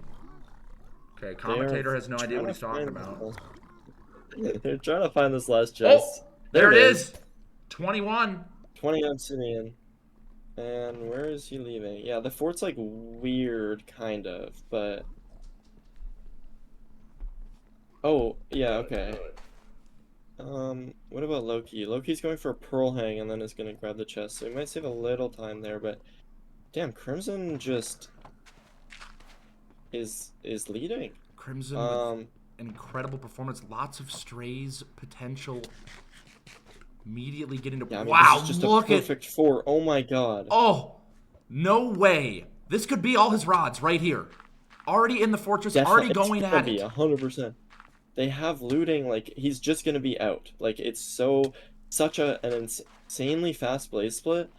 Gotta watch out for these withers. I think he's just out off that. The cubes as well. This is a lot of enemies, but that is 6. Holy shit! That's 6. There's a lot for Loki as well, but his positioning's a little more awkward here. Withers coming from all different angles. Withers. Oh my goodness. Sub 5 first portal is insane pace, by the way. In a regular RSG run, this would be like what you want for world record pace. He is doing another eye. Didn't quite get the 100% confidence there. There it is now. Low-key teleporting. Pretty close behind. He's got 14, Yep. so he's not going to have... He's ending up in a different spot, too. If he gets a 1-eye here, this can make up a ton of time. Crimson's still not back in the portal. Finishing up the crafting. Yeah. Crimson finishes up all the crafting, but Loki does have to throw 2 eyes. Actually, he's throwing 3, I think. Crimson's already heading to second portal. Not too far. Trying to find this terrain. It's actually a little awkward here.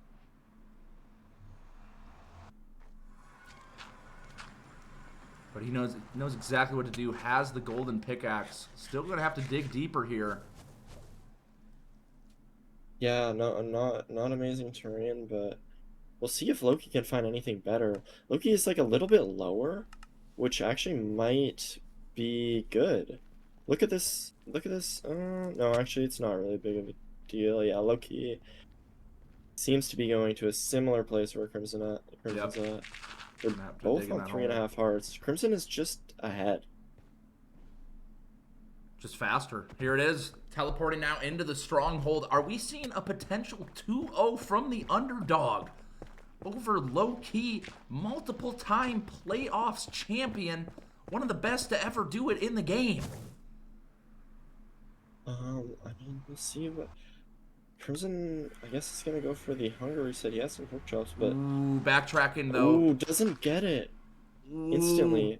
And Oh, and Loki Loki instant finds grabs. it. Oh There it my is, the gosh. switch. Oh! Wait, they're actually entering on so close within each other. Oh, this is going to be a photo finish here. Right behind each other. It's a front small boy. They're gonna push 95 here. They both have the crossbow. If Crimson 2+2s, he could win. The timers are a little bit off right now. We are seeing... I'm going to refresh really quick on Crimson's side. It's going to be so close, but... Oh my god! Wait. Wait, it's actually so close. It might be in Crimson's They got favor. free the end within a second. Oh my god, which animation started first? I have no idea. I just don't know who the winner is. Low-key takes Oh my, it! the portal is lit! The portal is lit! Sub 8, oh my god. Oh my god. What has got to be going through Crimson's mind right now to be that close? You're in the end. It's down to the wire. Took the wrong route in the stronghold. That was it. Loki got to the room just a little bit sooner, and that made all the difference. Wow.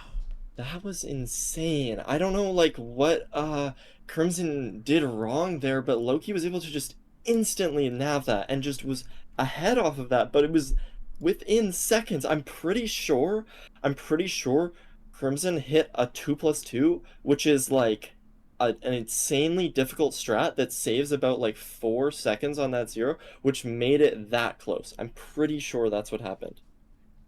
Yeah, we didn't quite get to see it. I refreshed the stream. There was a little bit of lag that we had on Crimson's end going in, but god damn.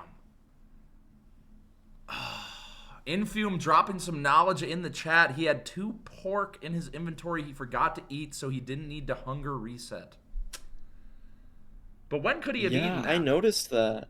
Where? No, he should have, like, he was 3.5, he was at 3.5 hearts. He should have just eaten it as soon as he entered Stronghold, and then as soon as he entered End, and he would have just been all the way back up to full, and he wouldn't have had any time loss. Like, it was just probably the nerves. He forgot he had the food or something. That's absurd. Wow, who could have guessed? We are going to a Game 3 low-key 2nd seed, Crimson 15th seed. I mean, just looking at the gap between the win percentages, the average time, the ranked matches, the ranked PB, on paper, it should be going to low-key, but Crimson is putting up quite a battle here in this match, not going down without a fight, and it's all coming down to this Game 3. I'll let them know it's time. Holy smokes. You couldn't ask for a better match. I mean, insane.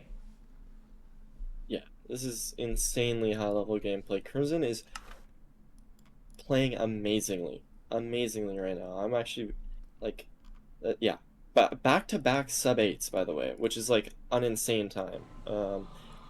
So we'll see. I mean, maybe a third sub 8 will come out. This is a heated match. No, this is absolutely absurd. Absolutely fucking absurd. Tessa, thank you for the sub. Thank you, We'll Ollie, see. for the sub. Some insight. Loki has the Temple world record with like a 6:30 or something, and he did it against me, so I'm a bit salty about that.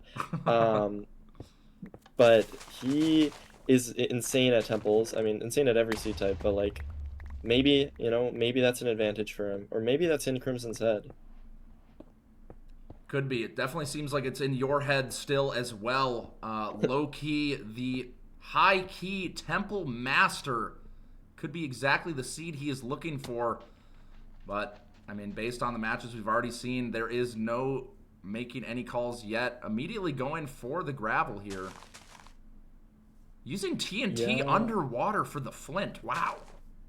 Oh, and Yeah, when you place the pressure plate, it like creates a small air pocket for the TNT, and then you can blow it up underwater. It's perfect.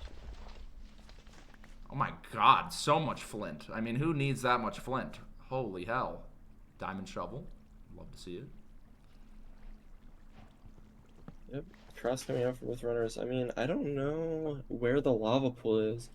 It looks like Crimson's grabbing some chickens, which are not, like, just grabs one, like, not great food source. And yeah, Loki doesn't grab anything, but they're entering pretty similar. Not too much of a difference on this overworld, besides that Crimson has one extra chicken, which is not a great food source. And they're on the Bastion. Where is it? Yeah. Got a little bit of traveling to never do. mind, they're not on the Bastion. Yeah, it looks like a bridge, so both runners will be blowing up the chalice with TNT for that time save. Wow, Crimson saving a lot of time getting to the Bastion.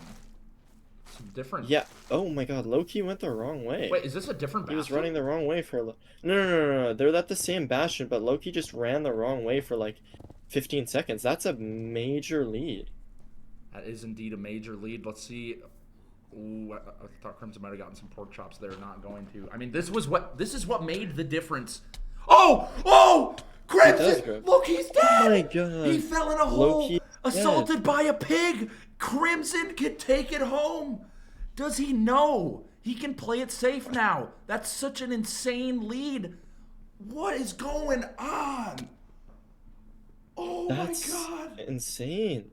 Loki, like, deaths from top runners like this are very uncharacteristic, but maybe it's the no sleep or what, I don't know, but Crimson just has to play clean and smooth and safe, and he'll just have this match.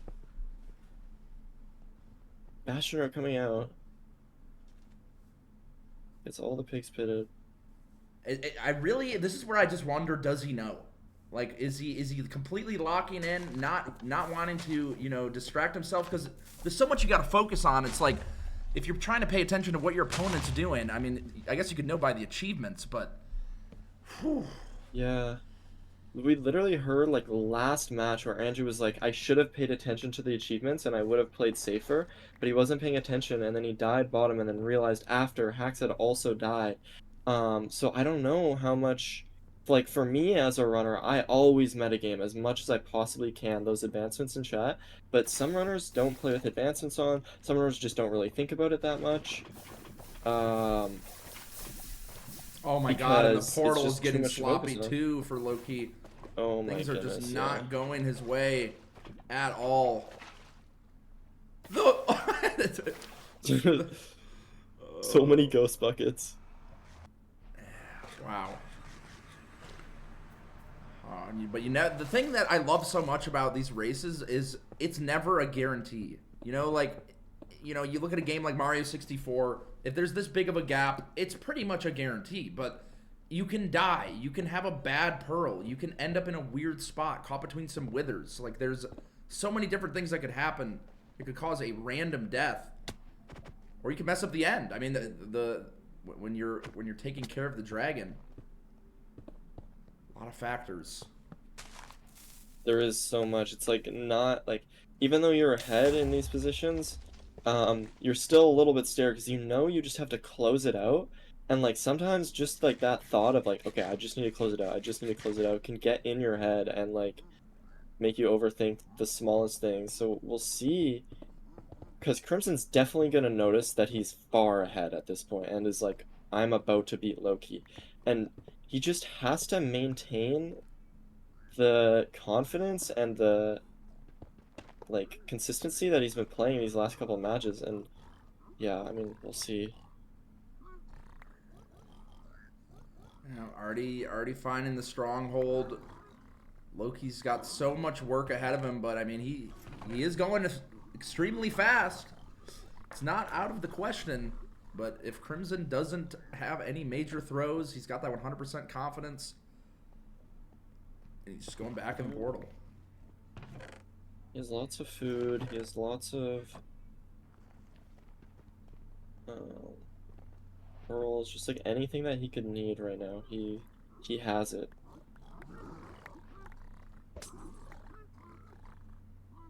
Yep, still needs to get some more rods though.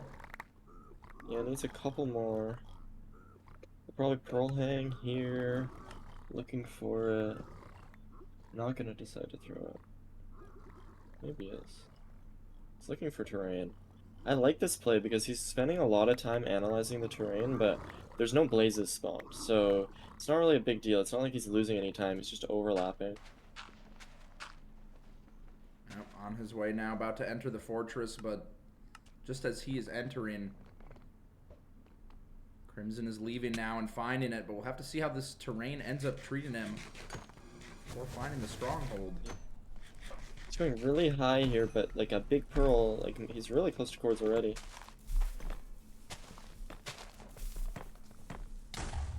It's getting hot in here. I don't know about you, but I had to pop it off, let these things breathe a bit. Game 3 situation, Crimson digging down. This is really not that risky, right? Digging down at this point, it's like you can throw a pearl if you see you're falling. You have fire invincibility, so it's like it's just the fastest thing to do. Yeah, it's not too big of a deal. He's about to hit stronghold, low 7. Wow. So a little bit slower because of Temple Seed, but like still insanely fast pace. And he's been keeping this up. This intensity this whole time is just insane.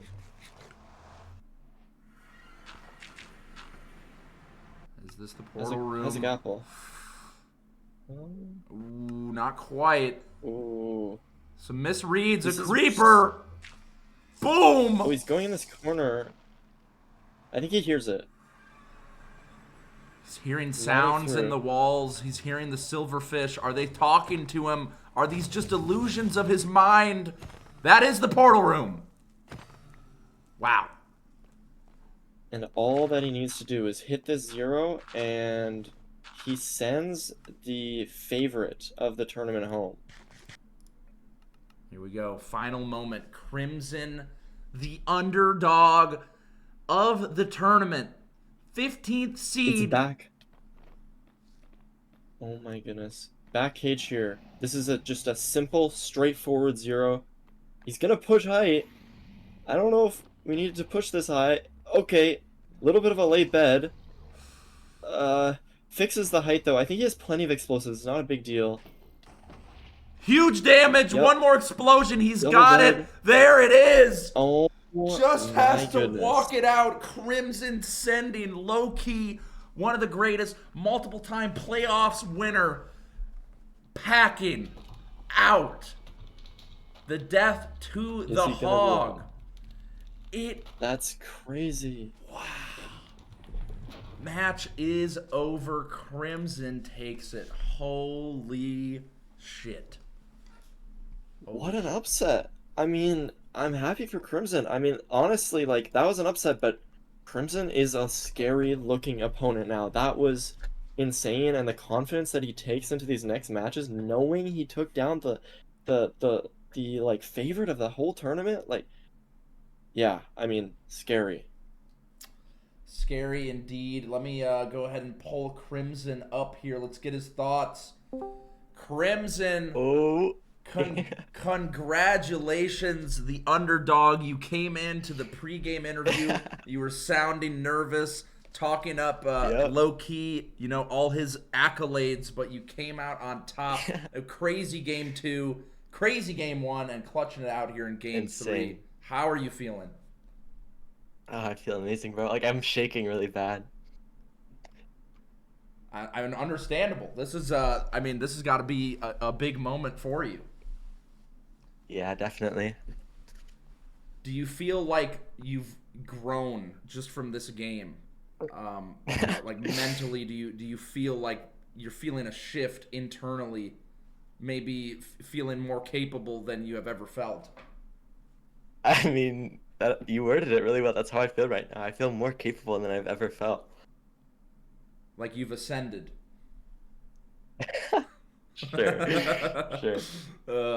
I'm just happy for you, man. I heard just the way you sounded in the beginning. It made me laugh. Like you sounded very, very scared almost, and to see that you just Bro, I was. you brought it out. You played it so well, and you clutched it out. It's impressive stuff. Congratulations. Thank you. Can I shout out some people? Yes. Okay, I want to shout out Carf, Ormo, Blicky, Welcome, Fartwood, Mr. Ham, Winsonian, Binkus, Orma, Coblo, Mangrove Jack, Macalopo, Gabu, Stan, Lauro, Morty, Wai, Sammy, Jacker, Umar, and Sneed. That's it. You gotta love the support. Even he's still staying with his day ones, even after this monumental moment. Keeping the homies in the rotation. You love to see it. Warms your heart. Silver, is there anything? Any words you have for Crimson? No, I mean, just I was very impressed watching your gameplay, and maybe we'll meet each other in finals. We'll see. Maybe. Good luck in your matches, Silver. Thank you. Wait, Crimson, you're not off the hook yet. I do want to ask. Chat is reminding me. Yeah. What was going through your head when it's game 2? You killed the dragon. You're sitting there waiting for the end, just for Loki to snipe it by. I mean, it was like a 1 second, 2 second difference. What were you thinking? Definitely less. It was less than a second. Well, when you're entering the end the same time as Loki, you kind of know, like, I'm definitely losing this. Like, Loki's just gonna hit a better zero than me. He's probably the best at zero cycle in all of speedrunning. Like, it's just super difficult to beat him in that. And then I get free the end first, which is the achievement for killing the dragon. Mhm. And you just have to wait for the dragon to go down. So I get the free the end first, so I thought I won. And then he beats me by maybe 2 ticks, 3 ticks. Does that just come down to a dragon height thing, or what is the reason for that? I don't even know. It's hard to say. I mean, there's weird stuff with dragon rotations. Maybe he went 99 or something. I'm not sure. It was the same zero. You guys, it was just, dragon rotation, small height differences or something that I'm not sure, because your zero, I think you entered end maybe a little slower, but then your zero was actually a little faster in terms of you did that last double bed really quick. Yeah, I And knew I had to then- do that. Yeah, and so I think that saved you a bit of time, but then his was, I guess, just a bit lower still or something. Yeah, somehow. Last question before I cut you loose and you can enjoy the rest of your weekend. Game 3. Yeah. I want to know, are you the kind of player that's keeping tabs? Do you have the achievements on? Are you paying attention to what they're doing? Did you realize that he died? Were you feeling confident in that game 3, or were you nervous when you realized it might be set? I've already blinded. I know where the stronghold is. I have my pearl hang. I have almost all my rods. I'm waiting for the spawner. And Loki's still in the bastion. I just know, I'm probably going to win this. I have this in the bag. Unless I do some crazy choke. But then the zero is pretty easy, so, The confidence. You love to hear it. Well, congratulations, Crimson. That was a super awesome match to watch. Big props to you. And I do want to hear, you are going to be going up against Hacks next weekend. Do you think you can take down Hacks? It's going to be similar to Loki. like I think a lot of people might disagree, but I feel like Hacks. It's like my top three is Hacks, Dougal, and Loki. Mhm.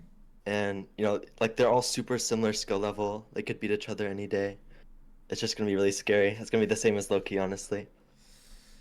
Well, you made it happen once. Maybe it can happen again. Best of luck. Thank you so much for the great match, and I hope you have a good rest of your Saturday.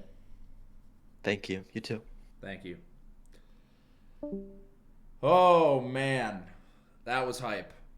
That was crazy. In terms of the rest of the matches here, I'll flip it over to the bracket really quick. 1 second. Let me just refresh this. Is that the biggest kind of gap that we're going to be seeing today in terms of, Yeah. player averages, or like that was like the biggest, like, oh, this is kind of a guaranteed match, or at least we thought going into it. Yeah, I would say that was definitely the biggest possible upset. But I mean, it's just like the margins are so tight between all of these runners that um, even when it's like an upset like this, it's like Crimson just played amazingly, and so like yeah, the Rao and Vstrud match. Both of these players are like very um they're very like they've been playing so long and they know so much about the game.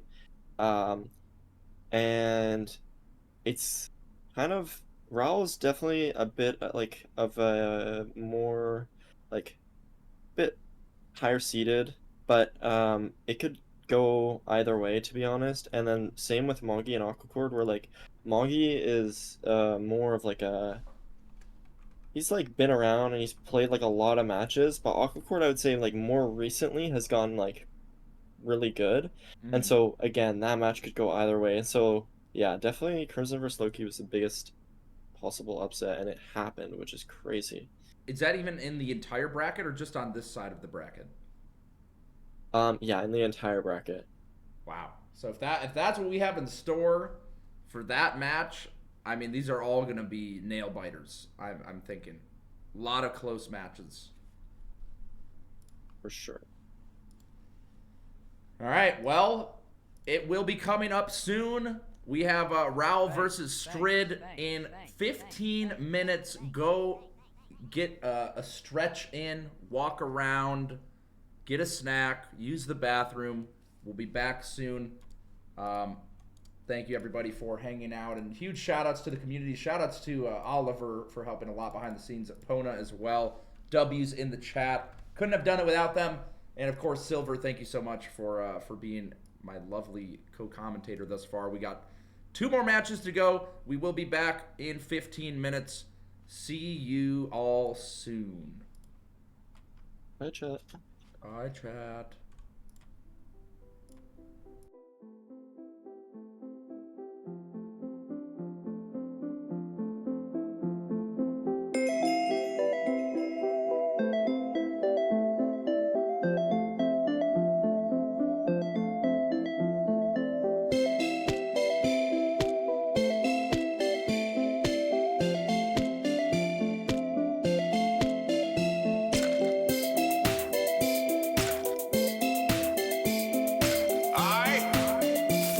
I'm Steve. Nether Regionals reloaded, reloaded. Nether Regionals reloaded, reloaded. It's tourney time, we got the best of all, and it's time to find the one who takes it home, yeah. So you got a mind and go and craft you some shit, yeah. Trade with them pigs, yeah. Kill that dragon, yeah. Live up on Twitch, yeah. Nether regions, yeah. You know what it is, yeah. Invitations, yeah. Any percent, yeah. Don't use the glitch, yeah. Nether regions, yeah. Reloaded.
guys. Wow. Watch me criticize everybody like a jackass. Haha.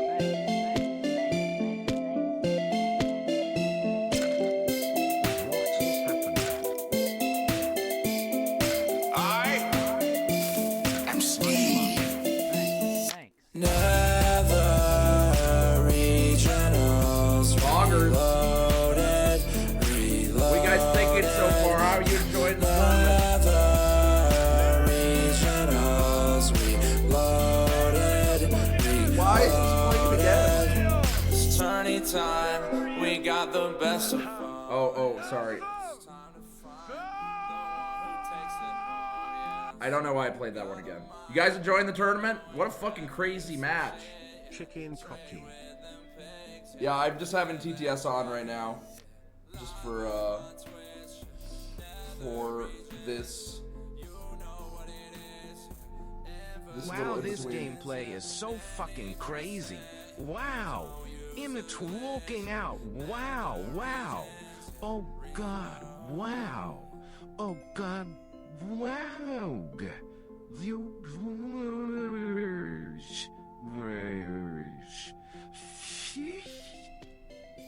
Real shit. I'll just let the song play. What do you think of the song? I whipped it up last night. I was up late crafting it. Took me a few, but I'm pretty happy with how it came out. Obviously, when you listen to it back to back, you know, a bunch of times, sure it, you know, might get you a bit, but yeah, I'm gonna go grab a snack, and yeah, I will be seeing y'all soon. Got another 10 minutes. BRB.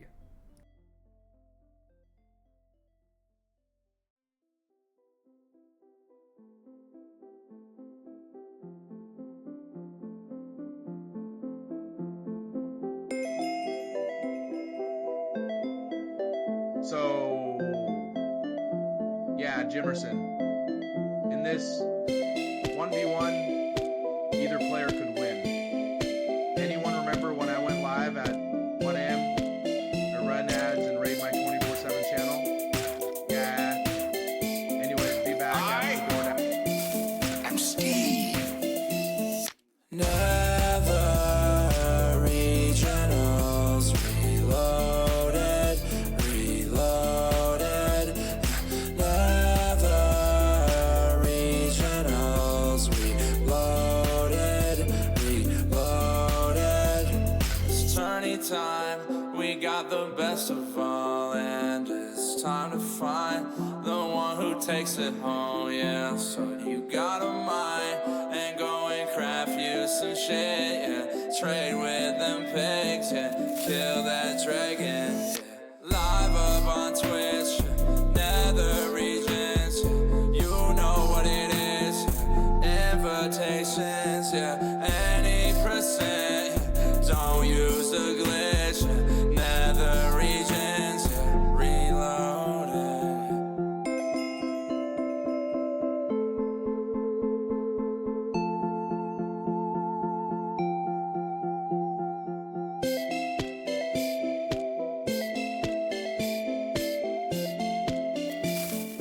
Chicken jockey.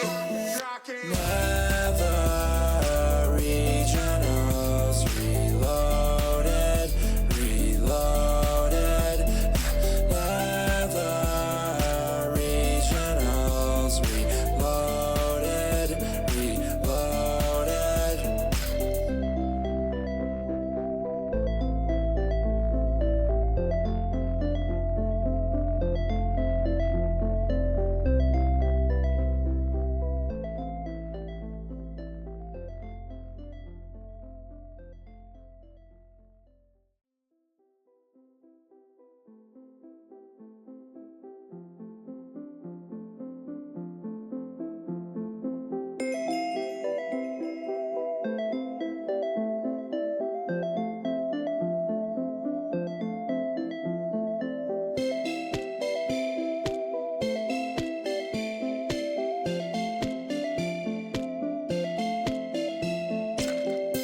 time, we got the best of all, and it's time to find the one who takes it home, yeah. So you got a mind, and go and craft you some shit, yeah. Trade with them pigs, yeah. Kill that dragon, yeah. Live up on Twitch, yeah. Nether regions, yeah. You know what it is, yeah. Invitations, yeah. Any percent, yeah. Don't use a glitch, yeah. Nether regions, yeah. Reloaded.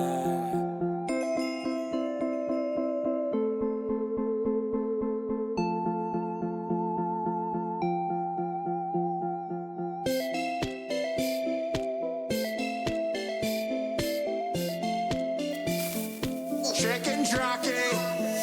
Nether regionals reloaded, reloaded. Nether regionals reloaded, reloaded.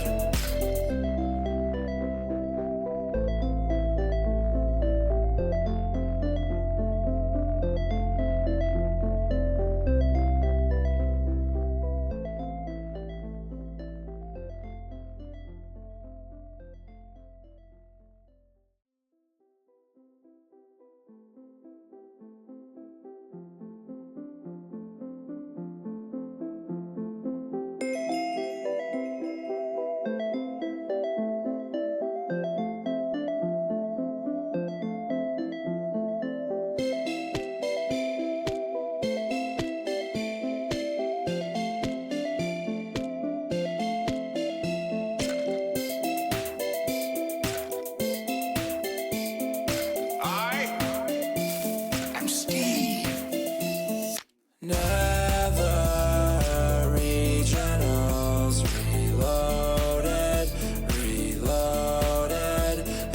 Nether regionals reloaded, reloaded. It's tourney time, we got the best of all, and it's time to find the one who takes it home, yeah. So you got a mind, and go and craft you some shit, yeah. Trade with them pigs, yeah. Kill that dragon, yeah. Live up on Twitch, yeah. Nether regions, yeah. You know what it is, yeah. Invitations, yeah. Any percent, yeah. Don't use a glitch, yeah. Nether regions, yeah. Reloaded.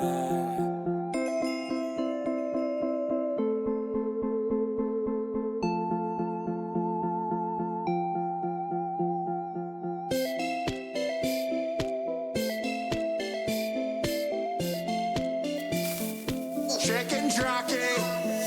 Nether regionals reloaded, reloaded.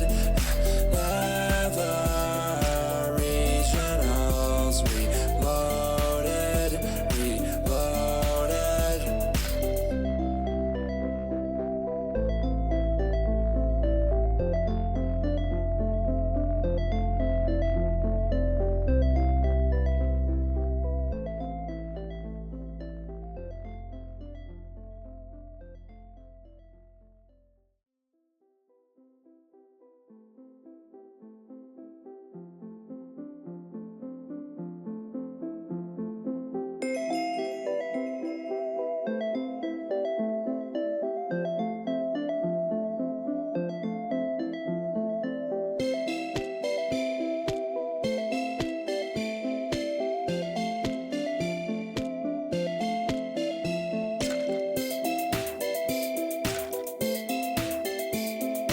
I am Steve.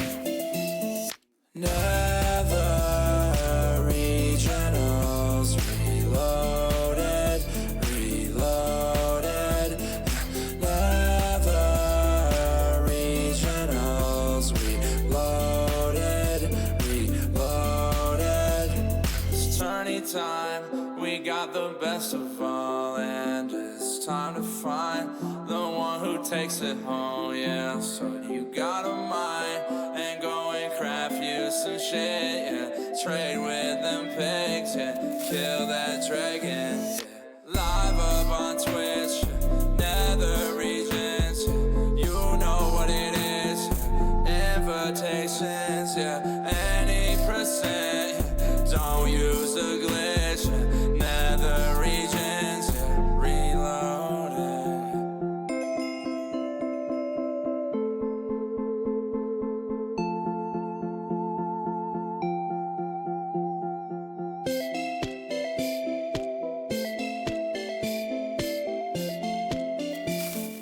Chicken jockey. Nether regionals reloaded, reloaded. Nether regionals reloaded, reloaded.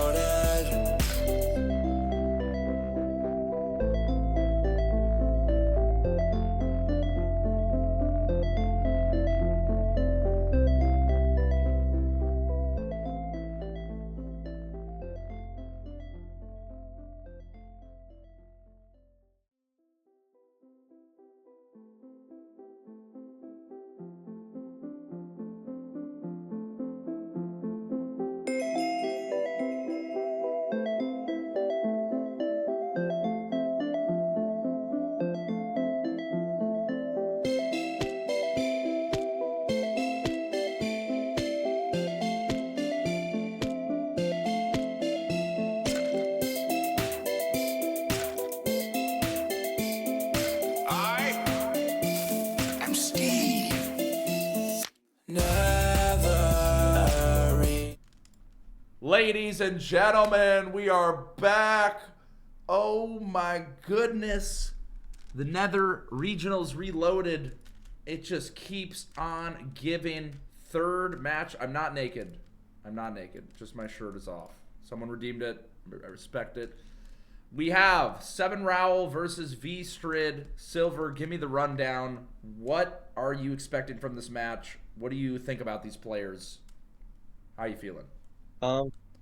Yeah, definitely Raul is like the higher seeded player, has a bit more tourney experience, bit higher like performances in tourneys in the past and stuff like that.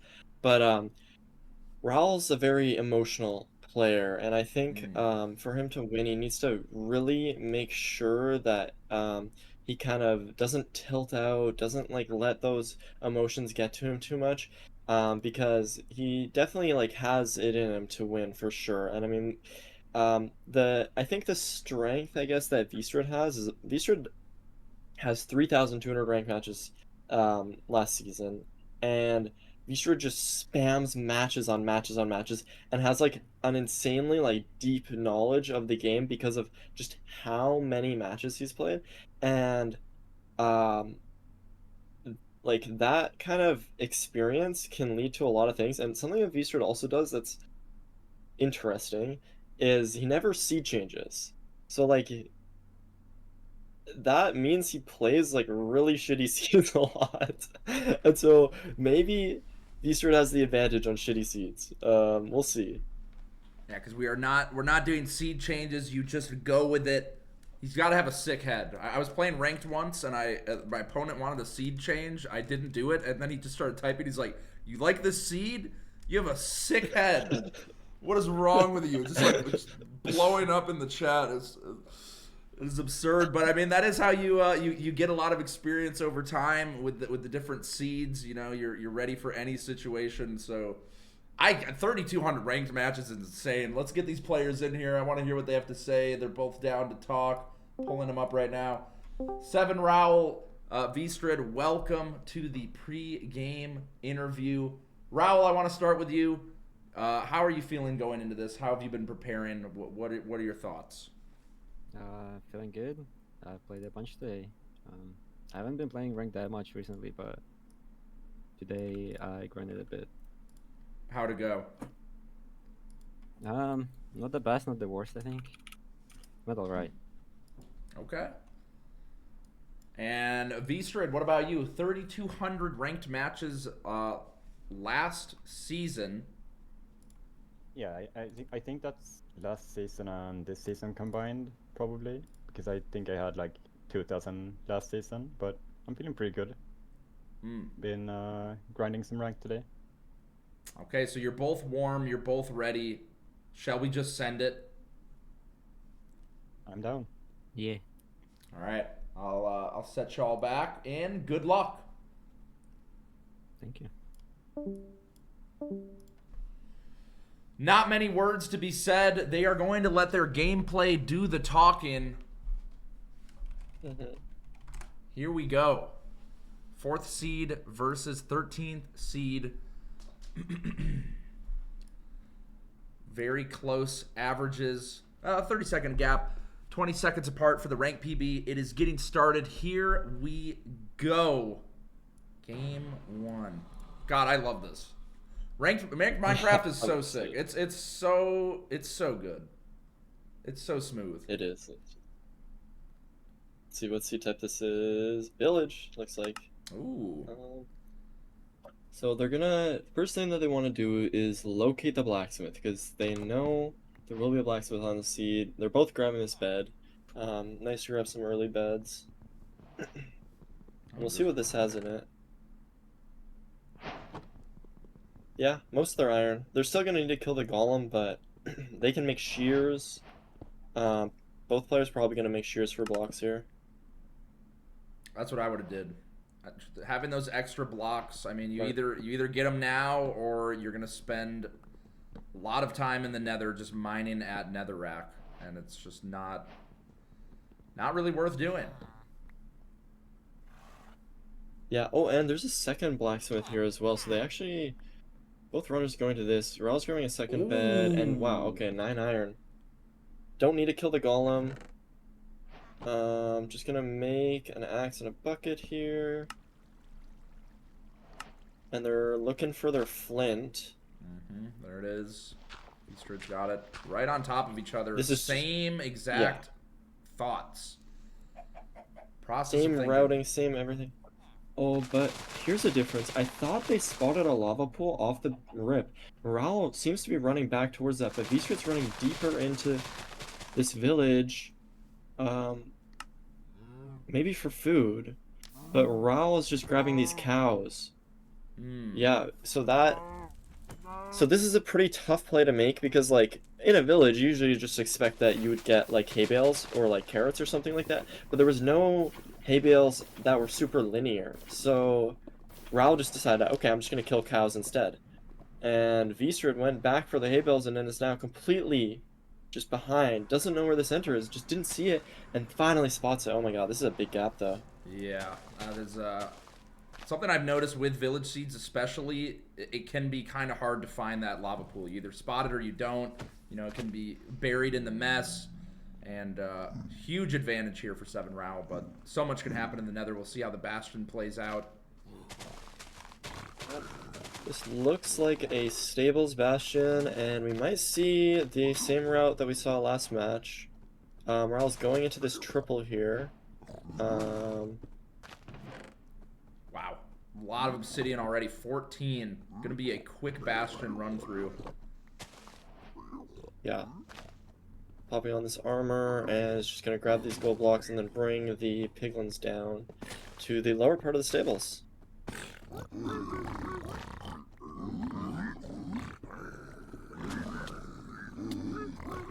Taking some hits along the way. Some damage, but not really much. All of these pigs are following him down, all of this gold and all of this obsidian. This is just like such a clean and consistent route. Oh, little bit of damage, but it's not too much, and gets all the pigs pitted. Vistrid doing the same thing, but just 20 seconds behind at this point. And that's really just the overworld difference there. The lava pool making that happen, but it really seems like, you know, at this level, the players are really consistent at the Bastions. They end up being pretty similar pace a lot of the time. It seems to be how they play the Fortress, how they play the Stray Blazes is what really makes the difference in the matches we've seen thus far. Yeah. And I see Ral through like a pearl hang there. Just trying to, I'm not sure, he must have spotted the fort on the way to the bastion. So we'll see if if he saves any time like going to the fortress. Or if V-Strip will do the same thing, but we'll have to see. Raul has 3 beds and 2 anchors, I believe, or 3 beds, 3 anchors, but but he has the blaze bed, that's right. So actually 5 beds. Yeah, okay, never mind. Plenty of explosive. Nope, 5 beds. 5 beds only. Okay, never mind. So 5 beds is doable, but it's a little bit scary. He probably wants to grab some explosives from somewhere. And he hasn't spotted the 4. He must have pirate already. Ooh, Crawling no. through this basalt. Does he have food left? I don't know if he already went through his meat supply. Does he have? Oh, there it is. Wait, he went over it, I think. Oh yeah, he's got 4. Okay. There, he's got. Okay. That's kind of time lost, though. Yeah, Vistrid's right here. Ooh. Now he's got to Raul dig actually through went all of over this. the 4. Oh my gosh, yeah, this is some time loss. Ooh, Oh my god, a lot all of the enemies! Skeletons Dangerous. everywhere! Just eats food and is just gonna try to run through them. Alright, nice. Manages to get through. But who's going to find the spawner That's good, but first? it's time loss. Yeah. These are so scary. You know, you get into the fortress, you're inside the basalt delta, like... Or I guess actually Soul Sand Valley is where it gets really bad with the enemies, but... Just being in this part of the fortress, you can get in those weird situations. Raul handled it super well. Did not die. Vistrid's out and in the good part already, and Raul's behind now, all of a sudden. There it is, the fortress segment. The classic. Is there a spawner down here, though? Doesn't seem to have it. The Pyre not quite working out. Raul going the same way. Here's a stray blaze. Vistrid has like a stray, maybe 2. Is there another? Yeah, there's a couple over here. Raul also has some strays, though. Where is this spawner? This fortress is a complete maze, and it's just like, who can figure out the maze quicker? Raul's heading back this other direction now. Does he have it? The spawner is just all they need. Oh, I think Raul found it. Oh, this is He finds it, but what? What is this spawner? There's lava over everything. Oh. They just can't play this. Yeah, doesn't even Raul's want just it. leaving. Doesn't even want it. Because correct me if I'm wrong, all those light sources are gonna cause issues, but Strid making it work, just gonna block it out. It's blocking up. There's too much lava. I think I like Raul's player more. There's so much lava. Oh my god. What a mess. And the magma cubes, I mean, what is going on? This is a nightmare in the fortress for both players. But I say that and I say, oh, does Raul find the last spawner? No. Oh my god. Okay. Still Vistrid's looking play for it. might just be good then. Yep, gonna have to wait for this lava to drain out, but you know, you got to do that for the light source, right? That's the you know, it reduces the spawns. Oh, he does find it. Here it is, 4 blazes for Raul. He went on that hunt and it's already paying off. Spawner, yeah. Wow. That's such a big difference because now like Vistrid spawner has like this lava flowing and like some other fire around, and just like that light, all of it just blocks blaze spawns and just doesn't allow them to happen. So like Vistrid's trying to clean it up as much as he can, but like it's just so tough. Such a difficult spawner, but like finally cleaned up. Raul is not blaze bedding here. Does Vistrid have more explosives than Raul? That's what I'm wondering about. Did Raul accidentally leave early? Because that's major when it comes to what zeros they can complete. Oh, and the blazes are pumping out here now for Vistrid. Took a while to get the spawner under control, but has 7 rods. 4 rods for Raul. You know, that blaze bed makes such a huge difference crafting out his explosives now. Let's see what happens. Yeah. I couldn't see exactly how many explosives V-Strad had, but I know V-Strad has at least one anchor, which Raul does not have. So, and V-Strad is just ahead. Let's see. 2, 3, 4, only 4 explosives. That is not enough, but sheep on blind. Wow. And they're at different spawners. Raul might just not get these. Raul's in a desert. The shears on the sheep. Quick thinking on the feet. That is going to be huge. Gets the bow crafted as well. Going back in the portal. Wow. So interesting seeing just those little decisions and how the dominoes fall into place. We'll see how the nav goes now for the stronghold. Yeah, both of them are heading to cords. I'm not sure who's closer. V-Strad sends a pearl out here. Raul's looking for some terrain. Has to mine through the wall. That's not a good sign. Oh, man. Wait. Okay, no. Sorry. Raul is 40 blocks off cords. V-Strad's also 40 blocks off cords. Oh. Raul finds an opening. Swimming. What a messy seed. I mean, this is a slog for these players. I did forget to start the timer. My bad. We are 10 minutes in right now. Maybe I can actually get this set up. I forgot to press that. 10-minute stronghold is like, you know, that's just not a great seed at all.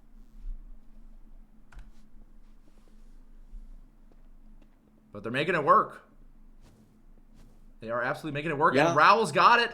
Whoa, both portaling at the same time, though. How does it happen? Oh, but not in the stronghold for Raul. Low HP, too. I think out of food. Finds a portal room here for V-Strad. Portal room already. Found that so fast. Gonna go for the Raul's 0. Right behind. Here we go. It's going to come down to this end. The food as it usually does. This is a pearl? Is it okay, though? V-Strad's lost a bit of time here, but can still hit the 0. It's just tight.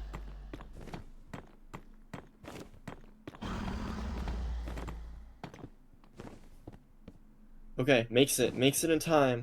Has the bow. Double bed comes out. Double bed Big again. booms. It's looking good. V-Strad. It's so low. Oh my gosh. Half a heart. Half a heart clutch. Oh my god. Gets the dragon kill. And that's game 1 to V-Strad. Wow. Again. I'll fix it, but it doesn't even matter. The underdog, the higher seeded, or I guess lower seeded, depending on how you read it. V-Strad taking it with an 11:38. Damn. What did that come down to in your opinion? What really made the difference? Was it the spawner commitment from V-Strad? Just the navigation to the stronghold? It was like there was so much back and forth through that seed because Raul had the lead going into the nether, but then lost a bit of time getting to the fort, and then all of a sudden in the fort like maze that they had to go through, V-Strad just all of a sudden found himself in the lead, but then Raul found the spawner faster, so it didn't even matter.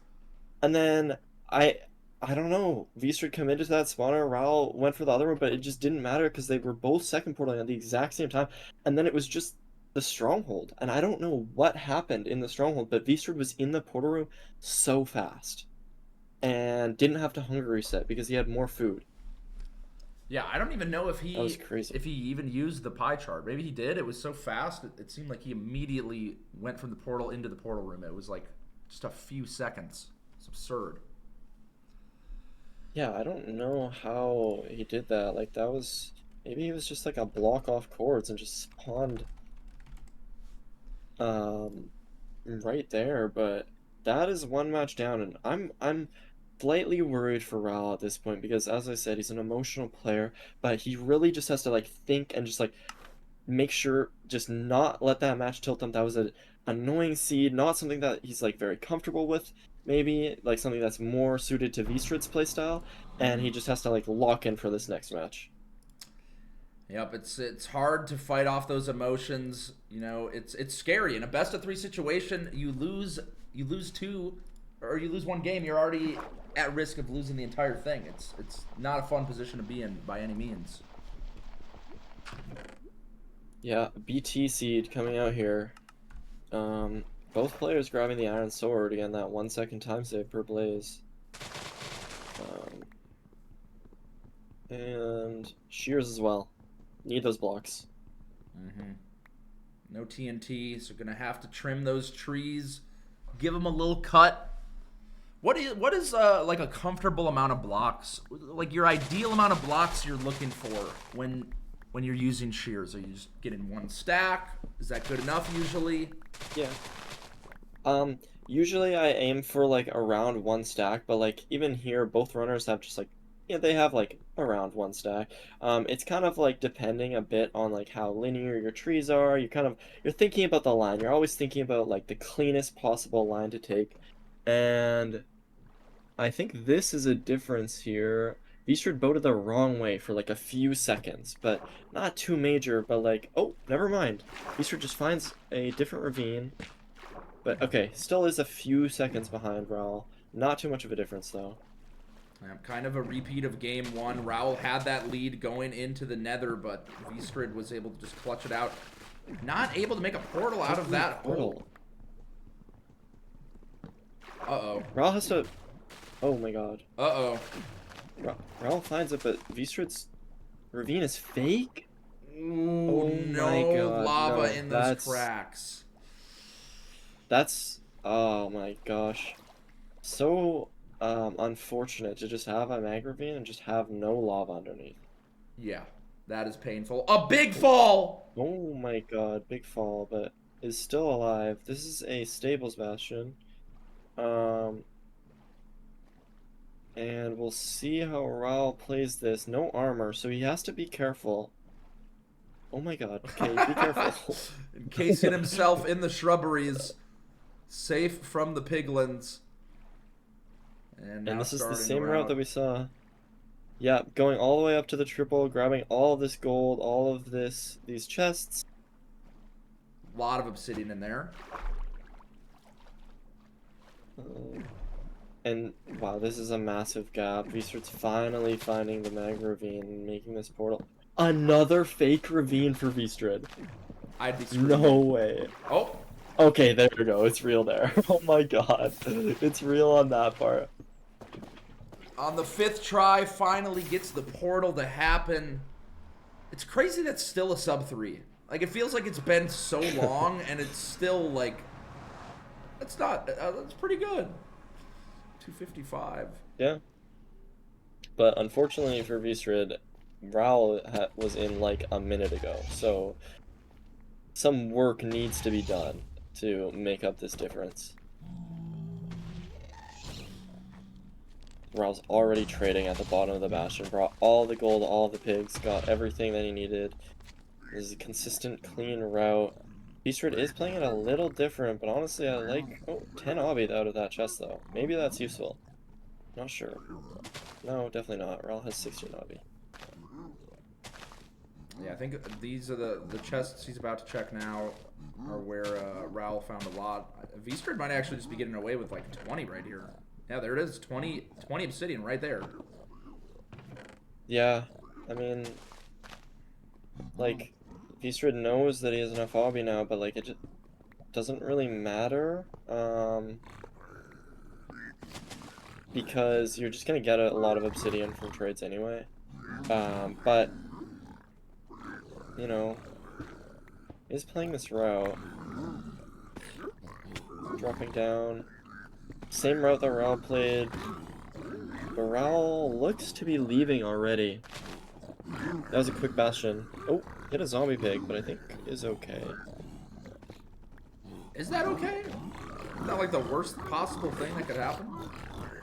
Yeah, it's bad, but since he's just purling, like he just purled like so far away from them, these like if any zombie pigs spawn in front of him, they won't be mad anymore.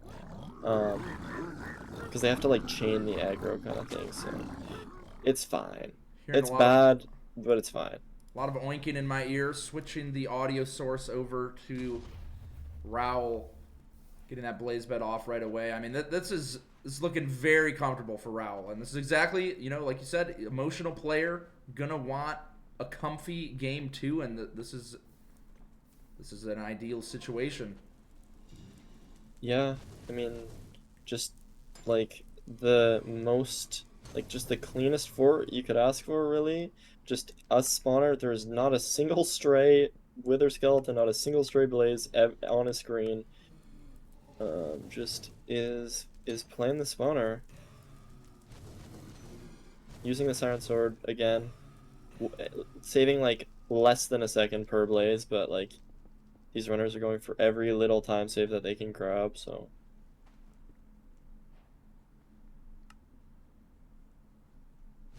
Lighting that portal. Yeah, it's looking pretty damn good. Oh wow, hold on. Wait. There's a ton of strays here. Sure it has oh my god, this is actually so many strays. Okay, Vistra does have to deal with these withers and these magma cubes, but this is potential for a swing here. Yeah, this is, I mean, at this point he'll have more blazes killed than Raoul, I think. I think he's only killed, a batch of 4. He'll still have the lead for sure, but this is going to really cut down on things, especially if he can get all the rods he needs here. But these magma cubes giving him a hard time, bouncing around. Bouncing on it. Just doing tricks on it. But that is some time save for sure. Raul's still waiting at the spawner. Like, Raul has gotten one more rod. Oh my god, Vistrid is on 2 hearts though. This is what Vistrid needs, but like I just don't know if it's enough.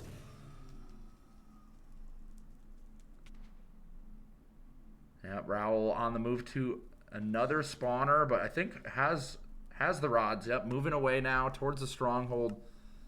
I don't think there's any food for Vistrid. Doing a hunger reset here in the portal. That's a good play. Gonna need that for Berlin. Yeah, it has to get all that health back to finish up this blaze split. Raul's just on cords, uses the gold pick to like insta-mine this netherrack. That's just such a nice time save. And it's a stronghold. Here we are. And gets a spike. Looking to nab this. Isn't in starter. So kind of a weird stronghold, but there it is. Finds it. All right, it is up to Raoul, firmly in the lead here to take it to a game 3 situation, heading to the end, 8 minutes in. Let's see how the 0 goes. Yep, we are seeing, this is just a front cage. This is the cleanest. If you ever want a clean 0, this is the one you want. Pushes to 99 and goes for the double bed.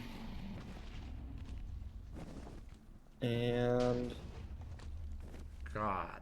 Oh, needs one more. There we go. Finishes it off. 6 beds. Clean run, honestly. What is the time on this? Sub 9? Not bad. Makes 5 shears. Super fast. Really, the fortress is what just took a long-ass time. The rods weren't really coming. Not really getting the spawns, but at 8:59, clean from Raoul. Clean from Vistrid, too. Really just, it actually was just the overworld. The fake magma ravine was, it's painful. It is really just tough to, like, I don't know if Vistrid even made the wrong play. It was just like, that ravine was just fake, and it looked real to me, but Vistrid did have that first match, so we are going to a game 3. Yeah, that was what Raul needed, for sure. That was what Raul needed. He can kind of pull the momentum back in his favor and potentially close it out. Come back to baseline. We love to see it. Another game 3 situation happening. The shirt is coming back on. Oh, I hope for a clean overworld. You know, I feel it feels kind of sad sometimes when you see them struggling in the overworld to something like, you know, somebody just happens to get the magma ravine early, or they find the lava pool. And obviously, you know, that's part of the skill required. You got to be able to spot the stuff, but hopefully it'll be a nice even overworld here in game 3. Yeah, I'm excited to see the seed type because generally, I mean, there can be a lot of differences, but like ruined Hi, portals, Mom. for instance, are very consistent. You won't see too much variance between ruined portal seeds, but all the other seed types, it's kind of up in the air. Yeah, I feel like Village probably has the most variance, right? Just because the pool Yeah. can be just buried or just hidden behind a tree or, you know, some shit like that. Yeah, for sure. Right. And they're on an island. BT or shipwreck? I think it's a shipwreck. Yeah. Mm-hmm. So, pretty clean spot here from both of them. 9 iron for Vstrad. Yeah. That 9 iron. We're definitely gonna see both runners make shears again. Mm-hmm. And then they're just gonna have to get their stone from this little cave here for their axe and shovel. That's pretty convenient. When the Yeah, stone is it exposed is. like that, you don't have to dig too deep. It looks like, is there gravel there as well? I can't tell. No. Yeah, there is a little bit, but I don't know if they're even gonna need it because like the whole ocean is just Yeah. gravel anyway. True.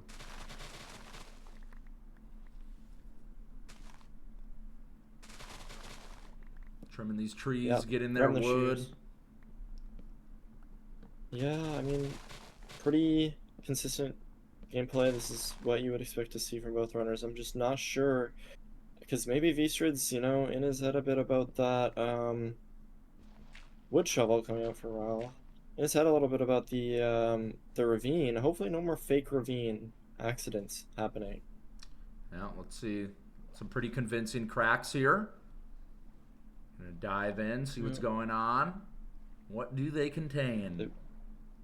They're both going the same way right now, so and I say that and there's a different Beaster just goes down a different ravine. Wait. Oh no. I'm getting Oh. flashbacks. Oh? Okay. Both good, What but in Beaster the- has to do this really funky completion. Underneath What? the lava is building this portal. What the But like hell am I that's watching? what he needed to do, and boom, portal's done, clean. But not as clean as Raul. Raul's in the Nether. Yeah, about a 10-second lead there. That could be the difference. But thankfully, pretty close entrances. Raul taking some time to decide how to tackle this terrain. Not the cleanest, or most obvious, but he's straight immediately on the move. Not sure here. I think this bastion was a little far, and so Vstrad's kind of where Raul kind of looked over here and decided, I'm not gonna go over there. Vstrad just immediately sent it, so we'll see. Was that decision from Raul correct? He saw that terrain and was like, I don't buy it. And wow, yeah, look, Vstrad's mining through a wall. Raul made an amazing decision there then. He took that extra time, he thought about the terrain, and was like, okay, I don't think that's gonna work, and decides to go the other way, and he's heading towards the bastion now. Oh god, Vstrad mining through the tunnel. Hate to be in this position. You don't know when it's gonna end. You don't know if there's any... Will the suffering ever stop? Are we gonna be stuck in this hole forever? Finds a way out, but it's just another ravine. Yeah. And Raul sees the bastion already. Oh. I mean, I feel like Vstrad could is be this, pretty bridge? close as well. But Yeah, I mean, again- Vstrad is taking a little bit of a closer, like, line to the bastion, or a quicker line, but, like, is just mining through this wall. Yep. I mean, that was a great play from Raul. Yep. On the chalice, mining this gold. And Vstrad's really close. Oh. Mines into it. Not too far behind.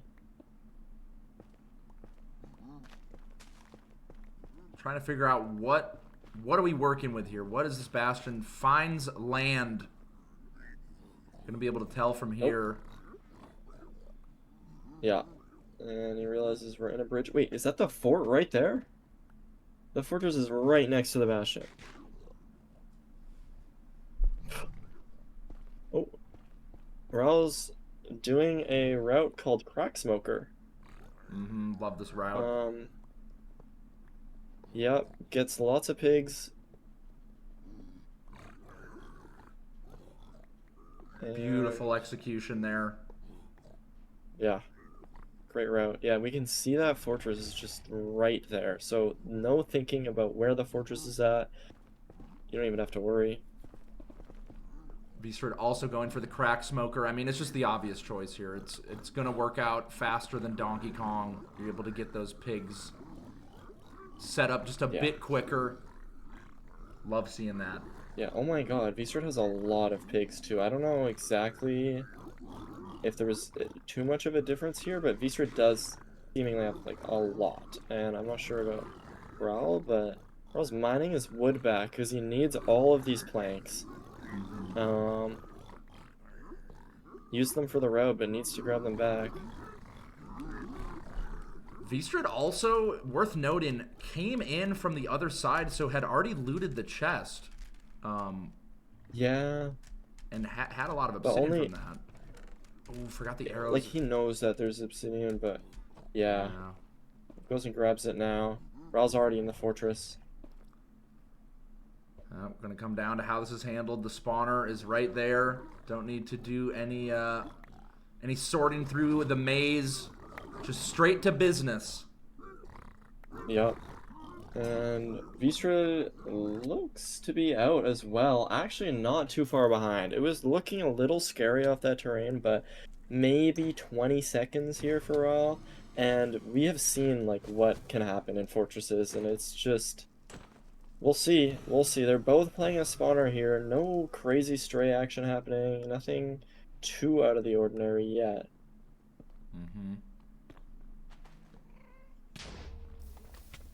Ooh, the spawn happens while the lights are still up.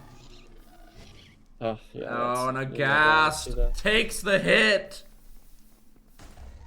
Oh my god. I would just drop to 2RD right now. I don't know why we're even dealing with this. Yeah, there we go. Unloads the ghast.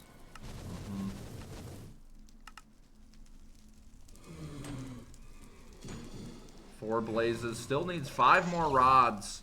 The ghast also bothering Raul, but immediately taking that render distance down. No funny business. Not trying to play ball. Yeah.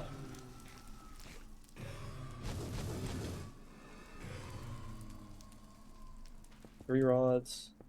And Vichard gets his first rod. 2 spawn. But like Raul is just in a comfortable position right now. Measuring his eyes. Honestly though, this is a little awkward depending on the distance. 1300, only rotten flesh. So we just have to be careful of that health management. You gotta keep yourself as on high HP as possible so that you can throw those pearls around in the nether. And oh no, is saving okay, no, sorry. He's making a smart play here. He has 7 bread in his inventory. And he's using the rotten flesh now while he doesn't really need the health as much at the blaze spawner. So he's saving that bread for the end game for when he's pearling. It's a smart play. Save the bread for when it really matters. Get that saturation up. Still working at these rods though. These rates have been abysmal, but I think that this might be the end of it. Going for these strays now. I think he needs 1 more. And he gets it. He's out of there. Last rod. Now this is going to be really tough for Vstrid to come back. Although four blazes here. Down but not out. Be eating his bread now. But is not. I think he is saving the bread for the next run. But it doesn't really matter because he's so far ahead at this point. Yeah, saved a lot of time in the fortress. I don't even really get how either. It's like they both got to the fortress at a similar time, but... I think those 2 strays that he got really helped out. Yeah, I guess that did save a whole other spawn.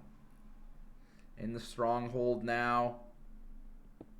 Beastrid getting the third rod, but it's really in Raul's hands now. Game 3 to send Beastrid out. Doesn't get the insta spike here. Is searching. Oh, finds it. There, finds it. Creeper inside the portal room. Oh my god. All these silverfish. Is fine. Remembers the bread. And enters the end. Eating while going through the portal. It's a tough 0. We're buried here and it's back. This is actually a really tough 0. Oh my god, he he threw his... Wait, what does that mean? Oh! Uh-oh! He choked... He died. Wow. What? The overthrow of the Vstrid's pearl! gonna go for the same... Vstrid's even lower health though, and it's the same difficult 0. Uh-oh. Are we gonna see 2 deaths to this difficult 0 cycle munching on that bread? Hits the throw though. Off the heart. That can't be enough HP, is it? He's healing up though a little bit. Oh my god. Wait. What is happening? He choked the build. He's trying to save it. Oh my god, no. Bailing. The dragon flew. 1.5 hearts though. This is a long end fight. Is it gonna take 10 minutes? Not 10 minutes, but maybe like 3 or 4 minutes. I don't think it's enough for Raul to come back though. Just needs to do not look them in the eyes. This is not a simply end fight. Actually, it kind of is. I had a fight like I've had some like this recently. Yeah. It happens. Taking out those crystals quickly though. It was such a tough 0, and like both of them like kind of choked it. Raul, I mean, his pearl barely goes over the tower, and then he sent a second pearl trying to save it, right? Trying to... I thought he looked at Enderman. You looking at Enderman? I thought, yeah, he's like walking by them. That's crazy. I think he's okay. Yeah. Imagine. Holy shit. All the crystals down. So Vstrid has 1.5 hearts. Each bed does half a heart. About. So he should be able to put 2 beds off here. Maybe 3 because of the armor. 3 beds. And can probably just axe it actually here. Axing to take it out. Vstrid wow. Clutches it out. Half a heart left. No food. Raul with a slight miss throw on the pearl, and that was all she wrote. Yeah, wow. Such a tough 0. That's the first one of the day. First dropped 0. They make it look so easy. It's all been so clean up until... So is that like the hardest one we've seen all day? Like, was it because of the food? What made it so hard? Yeah, it's like it's because of the food mostly. They only had bread, and bread doesn't really heal you that quickly, and they have to throw 4 pearls on that 0 because they have to throw 1 to pearl clip, 1 to make it farther distance, 2 to make it farther distance, and then 1 to get up to the tower. So like they're just throwing 4 pearls, and each pearl does 2.5. That's 10 hearts. Like they needed the bread to heal them, and it's just too slow, and just that slight miss pearl just cost him immediately. That was absurd. What a shakeup. What a game. Going to another game 3 down to the wire. You love to see it. Let's get them in. See what they're thinking, what's going on in their heads.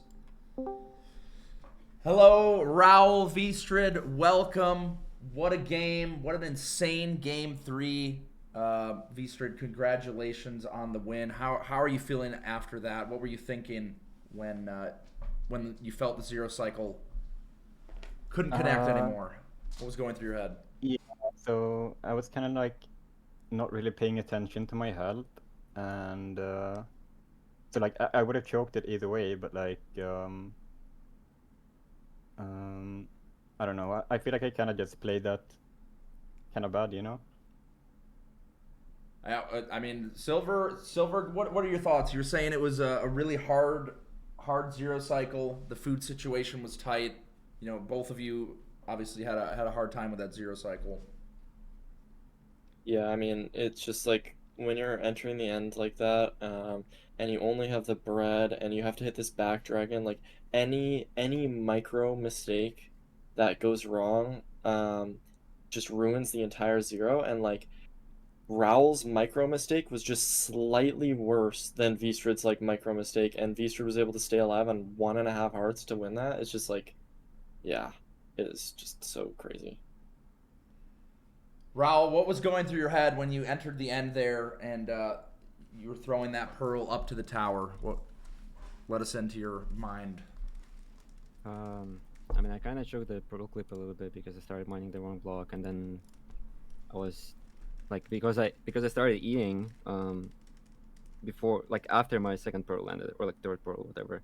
I was like, I probably will not have a lot of time to build a setup, so I need to hit a good pearl, and then the pearl overshot, just like it did 3 seasons ago in playoffs.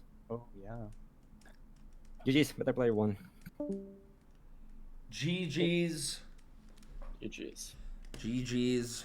Raul, understandably not happy about that. You know, thinking back to the playoffs 3 seasons ago, I'm sure he'll get the run back again.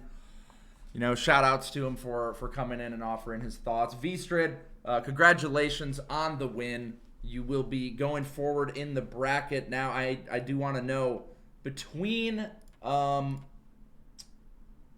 one sec. Between Mongi and Aquacord, who would you rather face? You're facing one of those two. I want to say I'd like to play against Mongi.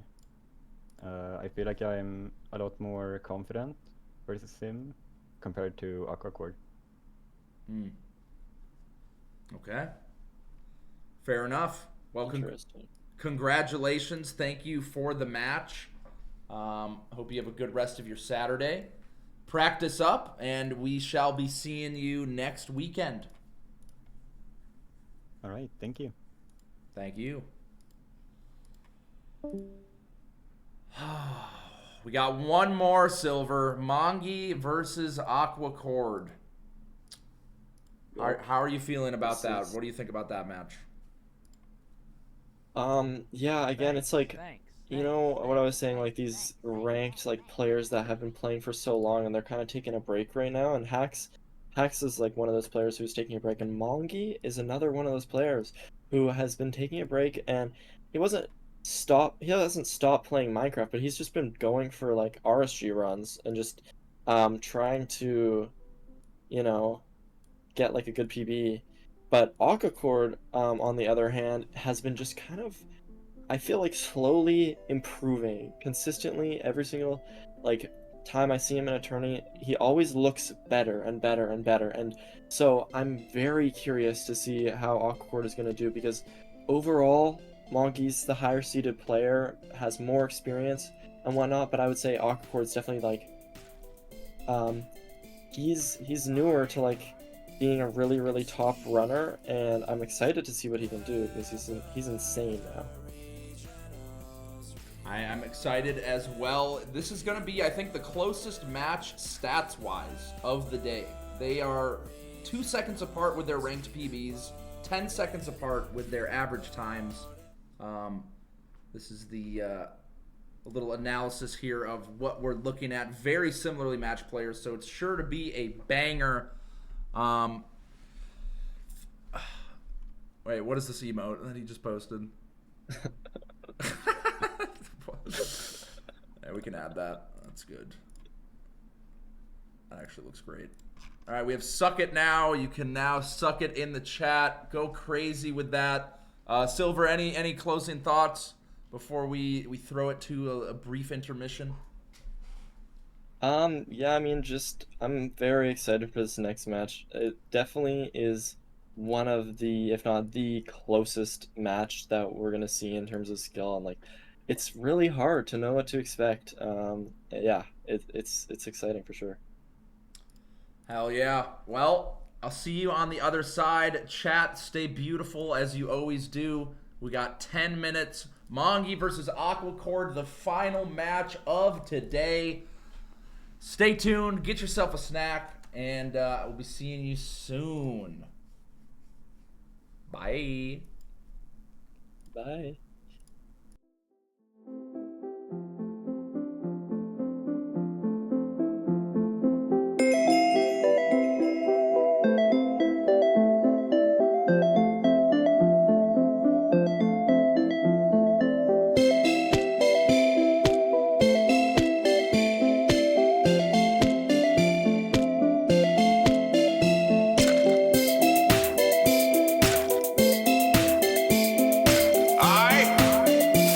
I'm Steve.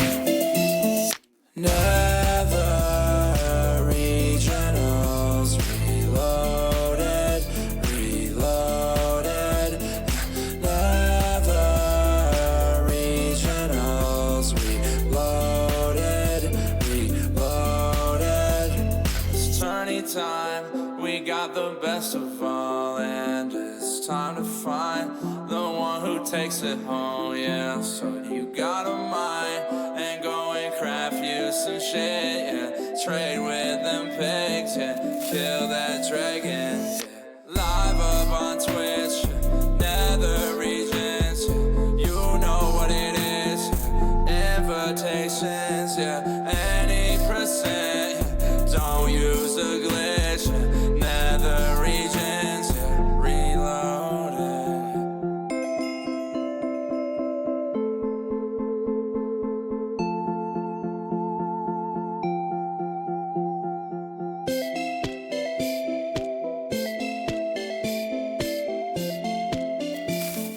Chicken jockey. Nether regionals reloaded, reloaded. Nether regionals reloaded, reloaded.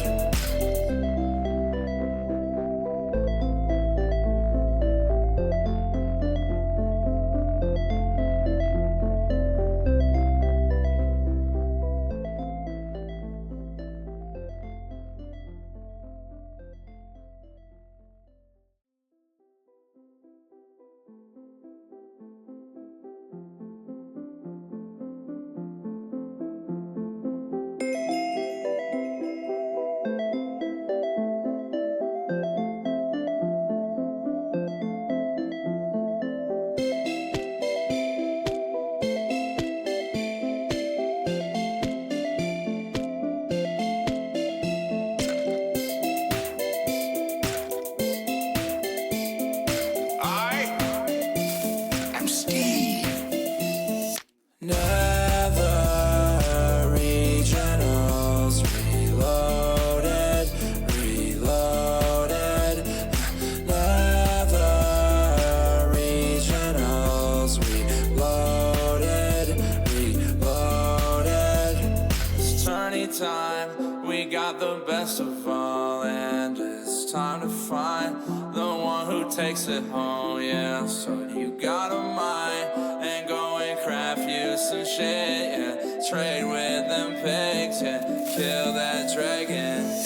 Live up on Twitch, yeah. Nether regions, yeah. You know what it is, yeah. Invitations, yeah. Any percent, yeah. Don't use a glitch, yeah. Nether regions, yeah. Reloaded.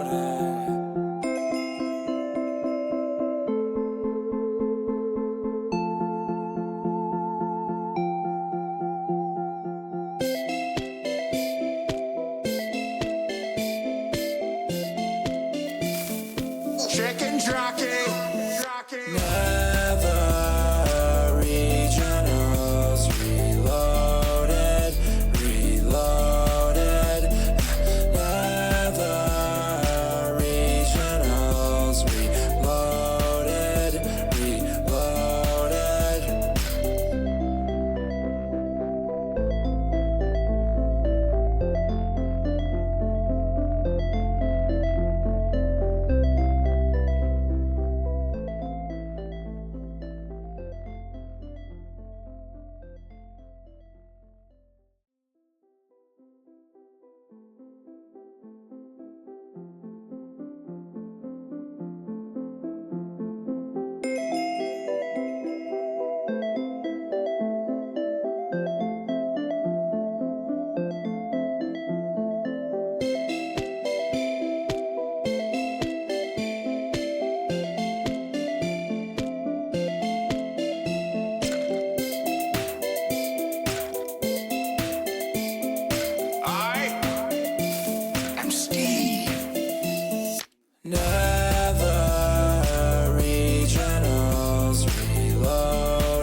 time, we got the best of all, and it's time to find the one who takes it home, yeah. So you got a mind, and go and craft you some shit, yeah. Trade with them pigs, yeah. Kill that dragon, yeah. Live up on Twitch, yeah. Nether regions, yeah. You know what it is, yeah. Invitations, yeah. Any percent, yeah. Don't use a glitch, yeah. Nether regions, yeah. Reloaded.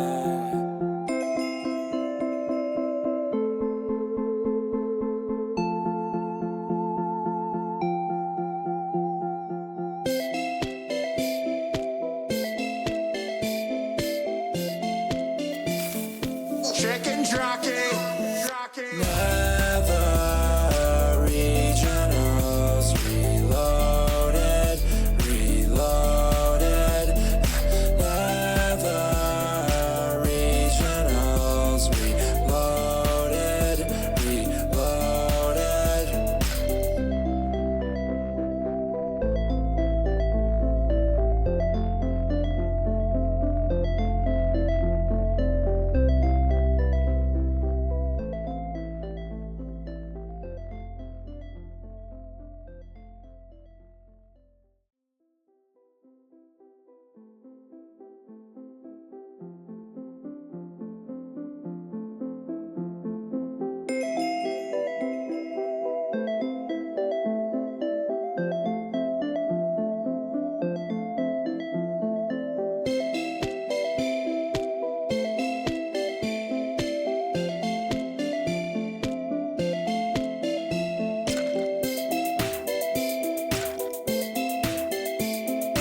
I am Steve.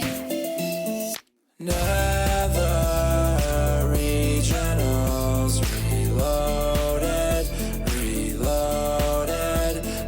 Nether regionals reloaded, reloaded.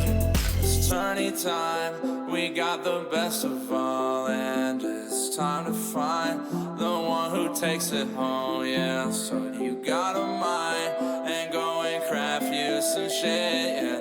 Trade with them pigs, yeah. Kill that dragon, yeah. Live up on Twitch, yeah. Nether regions, yeah. You know what it is, yeah. Invitations, yeah. Any percent, yeah. Don't use a glitch, yeah. Nether regions, yeah. Reloaded.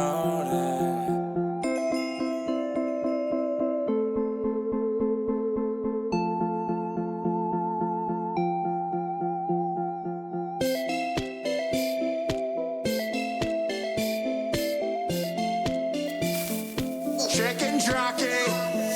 Nether regionals reloaded, reloaded.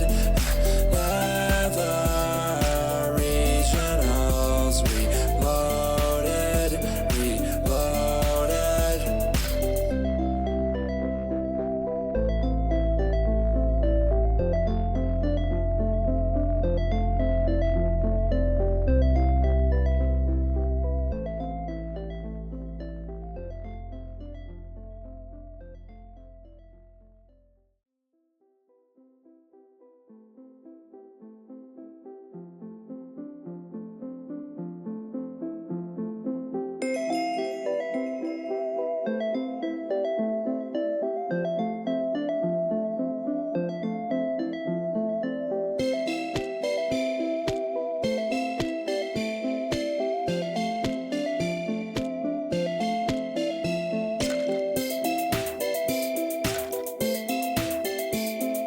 I am Steve.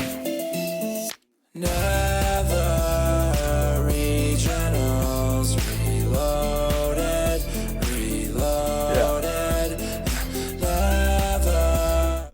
Oh, chat. Hope you enjoyed the song. It's good to see the feedback. I'm glad everyone is loving it. You know, I put a lot of time into crafting the perfect song for you. We're back. Me and Silver, we're really running this shit. It is the final match of the day. Mongi versus Aquacord. Probably gonna be. I mean, it's got to be the closest. Looking at the stats here, Silver. We talked about it a bit before, but if you had to pick, who do you think is taking it home today? Honestly, I think Mongi can do it. Even though it's so close, and he is the more like likely player statistically to win. I feel like recently Aquacord has been looking really good, but I still think Mongi got it. That's my prediction. The 2-1 though. 2-1. Okay. Expecting a game 3. Yeah. I like that. I do want to pull up this tweet. The creator, the mastermind behind Minecraft Ranked, went into the back end to look at the code for that match between Loki and Crimson that came down to the 1 second, less than a second difference. Here's what happened. Let's see if I can pull this up. I don't know if y'all will be able to see this. Maybe you might be able to read that. Hold on. Is this going to leak anything? I don't think so. Okay. Loki killed the dragon 26 milliseconds earlier and started the dragon death animation for 400 milliseconds earlier due to dragon rotations to the end fountain. I think this is the closest match I've ever seen. Y'all probably can't read that. Insane. Absolutely insane. Red Lime is here in chat. Yo, this shit is so dope. That's sick that you're able to just look at that. It's absurd. Shout out Red Lime. Shout out Red Lime. W's in the chat room. Oh wait, we have a Darby X1 says I've won against beef salad by 1 tick before. What is 1 tick? What is that in seconds? What does that mean? Well, it's 0.05 seconds. So Minecraft runs in ticks. So like, I mean, I don't know. I think it's just insane because it's like a tournament. Yeah. Yeah. Closest maybe that's absurd. Well, we have our last match of the day. I don't want to make these players wait any longer. Mongi versus Aquacord. Let's go ahead and get them in the call. It's been so many good matches today. I'm super excited for this one. Hoping for another. We've had some great game 3s. I'm going to pull them in now. Welcome, Mongi and Aquacord to the... Oh, I'm hearing myself. 1 second. Okay. Solved. Mongi. I don't want to, throw anyone under the bus, but Silver thinks you're going to win. What do you think? I have no idea. It really could go either way. I've been switching between like confident and not confident like 10 times in like the past 2 minutes. I just have no idea what's gonna happen today. What's causing the switches? I don't know. I just feel so uncomfortable, and then I do something and I feel comfortable, and then I just feel really inconsistent, I think is the word. But I don't know. I'm also hungry. I'm also tired. I'm not that tired, but it's late. But there's just a lot of things in my head right now. I see. Okay, well, I won't make you wait too long. Aquacord, what do you have to say? How are you feeling going into this? Hello. I'm feeling pretty good. I'm feeling confident right now. I was doing some private rooms before, and I got like a 658 in the private room. So I think I'm playing pretty well right now. Does that scare you, Mongi? Not to brag, but I did get 2 sub-7s in private rooms earlier today. Oh, shit. Okay. They're bringing their A game, both players with the sub-7 capabilities in the private rooms. Well, it's time to settle this. Good luck in your match. Wishing you the best. Hopefully it's some good games, and we'll catch you on the other side. Good luck. Good luck. Thanks. Good luck. You love the sportsmanship. Wow. So they're both coming prepared. They both want it bad, but there can only be one. Silver, and you think it's gonna be Mongi? I think it's gonna be Mongi. I mean, it's a 2-1 though. This is gonna be some close matches. Sub-7s are insane. I've gotten like a few ever, but like both of them having gotten Wonky getting 2, like that's just crazy. Yeah, In no, practice, of course, it's, but still, I mean, it's when they're saying like that's on a random seed, right? Or is it like a seed they know? Yeah, it is. Yeah. No, so no, it's no, like, it's a random seed. all right, well, it's all coming down to this. Here we go. They are perfectly synced up, no delay whatsoever. Nether Regionals Reloaded, baby. We're going after it. It's looking like maybe a ruined portal. Yep. Ruined portal, yeah, hot seed off the rip. We'll see what they get from this. And okay, yeah, I mean this is nice. We need to find our food. That's the only thing that we're wondering about here because we have the iron pick from these iron nuggets, and we have our blocks from this unbreaking golden axe. Are they just gonna enter off of these chickens? Ooh, didn't get the cooked chicken. Aquacords goes in the water. Oh, But that's bad news. to be fair, Mongi only has 1. So Aquacord has 1 extra cooked chicken. Cooked chicken is not a great food source. Oh, there's some mushrooms here, though. They don't grab them. I don't know. I might grab them there. I'm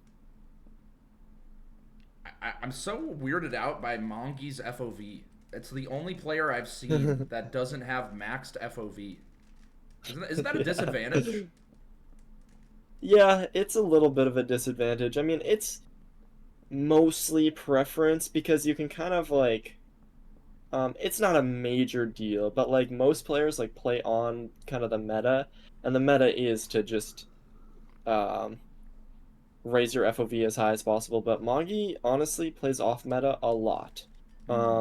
He's a very smart player, I would say. You know how like Vstroid has like a ton of matches and like really understands the game deeply? Mongi's similar to that. When he was playing, he played thousands of matches, and so he kind of has that game knowledge. And so it doesn't really matter if he's playing a little off meta because he can just make it up in other ways.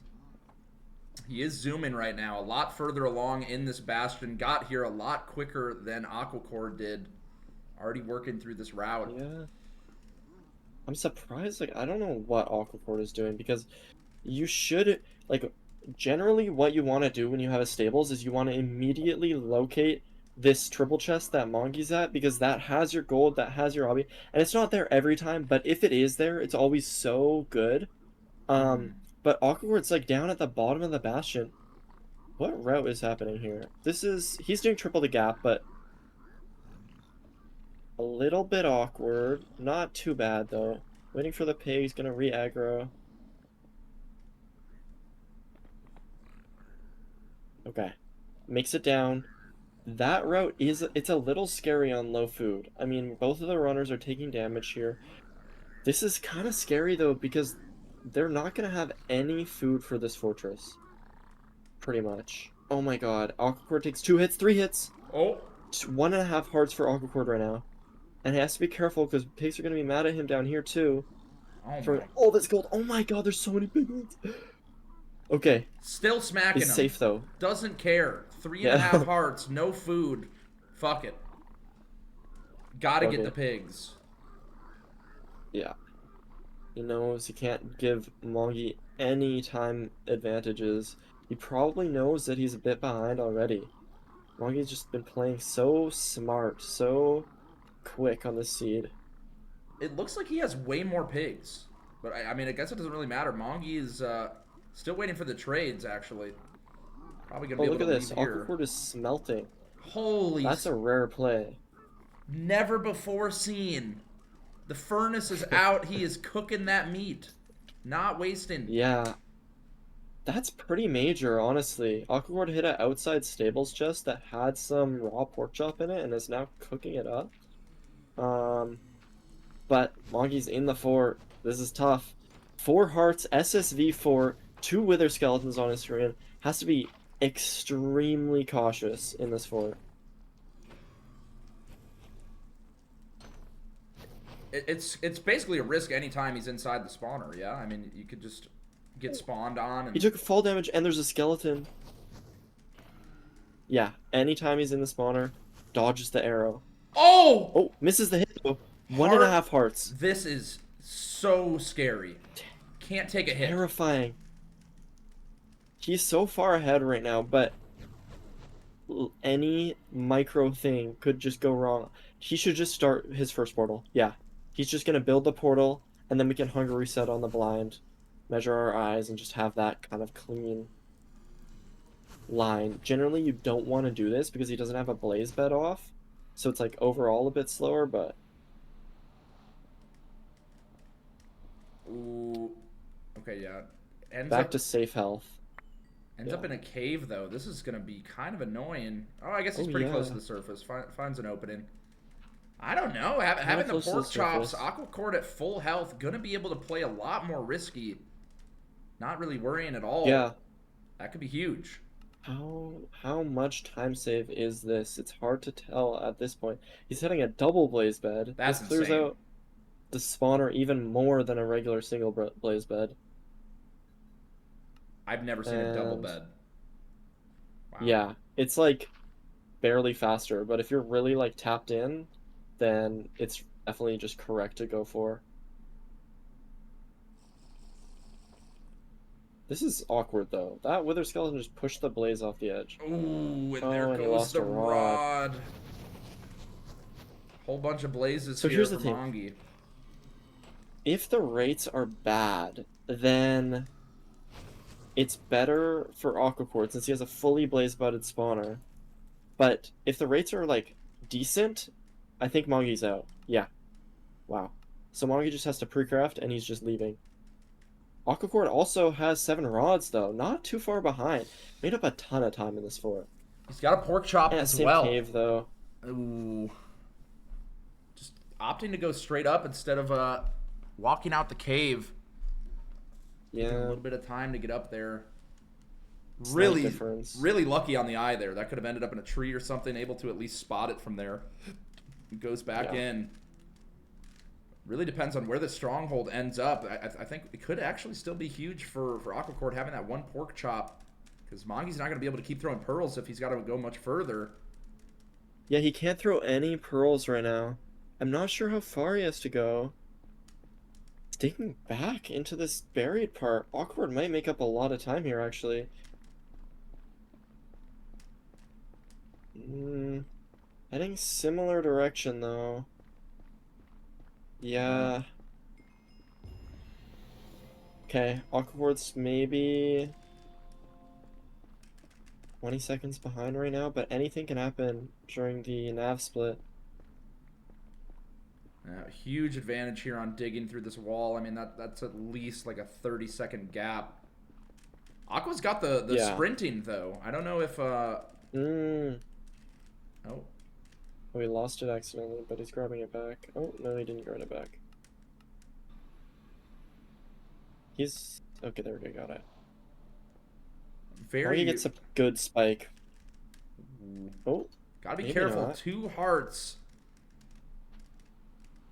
Though I feel like this never really happens to pros. They don't usually die here. But finds the portal room so fast. My God. Yeah. But here's Aqua Cord. Right behind. He's going to have to... He's right behind. He's going to have to hunger reset, though, as well. Gets the spike, but... It's a buried 0. This is annoying. Pearl Eclipse. Back again.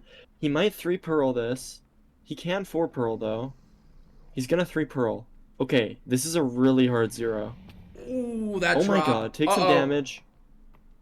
Going to 90. It has a chance to fly here. He's too low. It might be okay, though. Oh. He broke the crystal. He broke the crystal. He choked it. Is Aqua Cord going to be able to hit this 0? Uh-oh. The 0 cycle not panning out. Aqua Cord's chance to steal it. See what he does here. He's going to 4-pearl. Oh, no, he just gave up on it. He just gave up on it. It was too awkward of a 0. He couldn't do it. Mongi went for it, choked it, but Aqua Cord doesn't even get to the setup.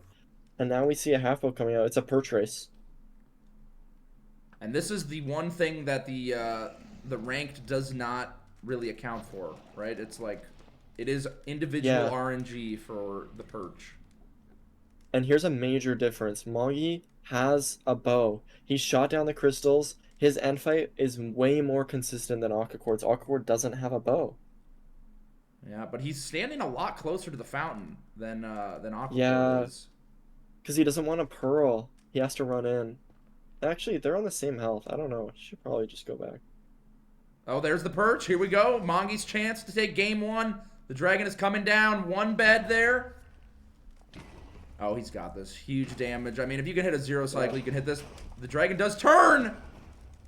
Oh, still gets it. Slight mess up. And the Not push enough. from Look, Aqua as Aquacourt's well. so close between these two runners. Wow. Damn. Monkey takes it. 10-17. Only seconds apart there in game 1. It was actually very impressive how much Aqua was kind of closing the gap from the beginning. I mean, Mongi was in that bastion at least like 30 seconds early or something. So pretty crazy. The decision making. The pork chop play. The furnace came in handy. Yeah. It almost was enough. Damn. It's a good game. We'll run it back. That was a crazy, because that 0 was just so difficult. Like, when you go for that, Monkey was gonna hit it probably, but he misplaced his anchor and he accidentally put it in a bad spot, and then when he blew it up, it broke the crystal, so the dragon immediately flies. As soon as you break the crystal, the dragon will just fly away. But yeah, let's see game 2 here. Let me refresh the streams. So did that happen because like he just dropped lower than he was hoping for near the beginning there? That kind of screwed things up. Yeah, kinda. I think he was kind of panicking a little bit on the 0 cycle, which just made him choke it. Okay, so desert villages are like one of the most difficult seed types, because there's just so much that can happen with them. When you don't have oh my god, there's a temple there too, but I don't think they're gonna go to it. Wait, is this a toolsmith seed? Oh my gosh, rare. And there's a blacksmith too. Look at this house. Oh my god, look at that iron. And heading up to the blacksmith now for Aquacord. Monkey doesn't see it.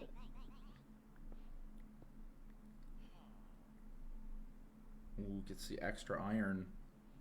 Gonna be able to make shears with that. Yeah, definitely is gonna have shears and an axe here. Mongi just doesn't even grab the blacksmith. Like, honestly, not a bad play. Because you already have your iron, but he doesn't have the shears, so he's just gonna have to chop these logs, and Aquacord will be able to drill through these shears, like, instantly. So is the seed like this, is it meant to be like you go to the toolsmith, or it just so happens there was a toolsmith there that also had stuff? Like how does that work with the seeds? I'm pretty sure the filter checks for toolsmiths. It definitely checks for toolsmiths, and it just happened that I don't know which is the one that it checked for. It just happened that one was checked for, and then the other one just happened to be there, whether that was the blacksmith or the toolsmith. But Aquacord finds both and is a little bit behind, but has a little bit more blocks. So I like Aquacord's routing here definitely more. He's in a strong position for sure, but very close entering the Nether here. Basically neck and neck entering. Aquacord's got a little more freedom with the blocks. 25 leaves. Yeah. But look at this bastion. Just a straight run and we're in here. It just, no blocks necessary. Not really much of a time save for Aquacord. And they're both looting this chest. This is, again, another stables here. And they're in this triple. So many stables today. They're going to be hitting the same route that they've been hitting all day. Grabbing all this hobby, grabbing all this gold, going from the triple, and going down to the gap. But this is buried, so it's a little bit more difficult.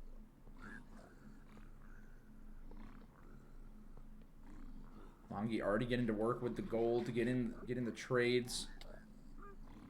The pigs gathered. Did he check all the chests? It seems like Aqua. Like, Yeah. I don't understand where he lost time because they're like on each other. No, actually, that is a good point. I mean, they're not too far of a difference. Oh, this is a difference though. Aquacord's going through the middle, and Mongi's just went down the side. Generally, I like Aquacord's play more, but I don't think it's gonna save him time here. Yeah, bad gap over there, good gap over here. He's heading into this bastion, into this part of the bastion. Ooh, some damage taken, but they have plenty of bread on the seed. But yeah, Mongi just has a gap here. He somehow extended this lead. I'm not really sure exactly what it was. Just that difference in bastion routing caused a little bit of problems. It's kind of hard to tell how many Experience pigs diff, maybe. each one has. It seems like Aqua's maybe getting more. I can't really tell. Yeah, I think Aquacord has a little bit more pigs. But did they see the fortress? I don't remember where the fortress was. No, because it was just like buried coming in. I mean, unless they saw it right on spawn. Yeah. Didn't see. Wait, but actually these runners aren't pyring, so I think they did see it.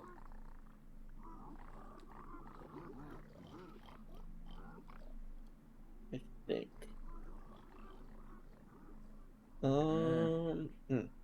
This is awkward. This is because now look at Monkey. Monkey's leaving, I think now, but has to head all the way back up and is mining through this netherrack to get out of this bastion because of how buried it was. But look at Aquacord. Aquacord finds a gap out the bottom. That's actually a big time save. Is he leaving? He's leaving. Mongi Pearl's here. Mongi has better terrain, but Aquacord finds this exit quicker and is saving a lot of time here. Just getting a bit of that time back. Yeah, but immediately finding the stray, got a rod in his pocket as well. Plenty of food. Mongi is just, he came in, you know, he's talking, he's tired. He's looking to maybe just close this out with a quick 2-0 to end off the day. Yeah. I mean, Awkward also finds the spawner finally, but Mongi just does have a lead here. I think he just killed a blaze with a bed. I think I heard the really? It sounded like, yeah, a blaze got killed with a bed. That's not good. That is not good. Aquacord also does a double blaze bed here. That is honestly it's kind of newer tech. I mean, it's not new, but like in terms of people picking it up and starting to do it consistently, it's becoming more and more meta now, and that could mean a major difference in this blaze split, because even if you get one extra blaze from doing that, that can make the difference between making a spawn cycle or not making a spawn cycle.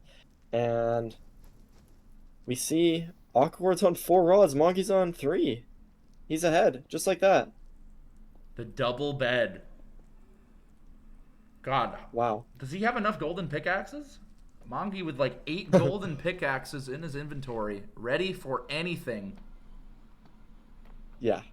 He wants it to be buried like 2,000 blocks, and then he'll be good. He'll be set. Oh my god, does Awkward have all of his rods? He definitely got one more. I think he's still... He might be still a bit behind, because Mongi does have this measuring split done already, but it's very close. Let's see, does Mongi get it from these blazes? Yeah, this is going to be the difference here. There's one, there's 2. I think he needs one more. Oh, stray. But Awkward's leaving. Awkward's ahead. Holy. The double blaze bed. Wow. Thanks. Making it up so in the fortress. Mongi does have the gold picks. We'll see if those matter. Oh, we're swimming through Awkward lava has here. no gold picks. Yeah, Mongi's about to throw like the same pearl. Holy hell, he's about to start building. I think he's got his spot. Just got to move a couple steps over. Building a portal the out. Don't matter. Wow. Just like that, he caught up. Wow. Okay, going through the portal, 743. Mongi right behind. It's really going to come down to the stronghold nav. Who can get the spike first? Yeah. It's about a This 9 spike is second lead. directly behind. 9 seconds only. Uh-oh. This is not looking very promising. Oh, and he does find it. Finds it. Aquacord, 12 eyes needed. God. Immediately in the end, 8:03. 0. Buried 0. Holy I'm creepers worried. everywhere. Buried front. It's front cage though. No. This is a clean 0. This is. He should be able to hit this. It's kind of tough, but makes it to 95. And first bed comes out. Good damage. Gets the bow. Double beds. Dragon super low. Is he gonna hit a clean 3+2? There it is. There it is. Wow. Boom! Catches up. And just like that, we're going to game 3. Wow. Holy hell. It seemed like it was in Mongi's pocket, and Aqua was able to pull it out. The double blaze bed in the fortress. Those extra spawns made all the difference. Taking the game with an 854. Damn. That was crazy. Yo, Niz, thank you for the raid. Hope you had a good stream. Thank you, Dill for the sub. Wow. 1, 2, 1. How blessed are we on this day to be getting yet another game 3? Oh my. I'm excited. Like, the back and forth between these runners today has just been insane. It's just been insane. Like, just constant swings, constant, like, small decisions that will pull them, like, 10 seconds ahead, 10 seconds behind, but it's been so close. Been absolutely incredible. Before I started the tournament, like yesterday, and I was like, okay, we're doing best of 3s. I was a little concerned. I was like, you know, I know how fast these can go. I was worried we'd be seeing some like 14-minute matches, you know, 15, 16-minute matches total, but seeing the game 3s coming out back to back is so good. And here we are, the final match of the day. The decider, who will go forward into the quarterfinals between Mongi and Aquacord. So evenly matched, such tight games both times. We're on an island.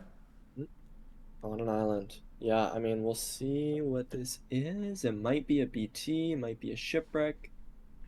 Hard to say right now. And Mongi's on the BT. Yep. Couple seconds ahead of Aquacord, not much time difference. And Flint also. Don't have to worry about that now. Mm-hmm. You're gonna make a gold axe. Mm-hmm. And that'll get them all their blocks too. Yeah, with 8 you can't go tiers, right? You need 9 at least. No, yeah, you need 9. So they'll get their blocks with their gold axe. They'll make a gold axe and iron pick and shovel. Yeah, that's what I would have did. Love the golden axe. Just a bit of a pain in the ass. You know, it breaks fast, but get a ton of wooden blocks. It's nice. Yeah.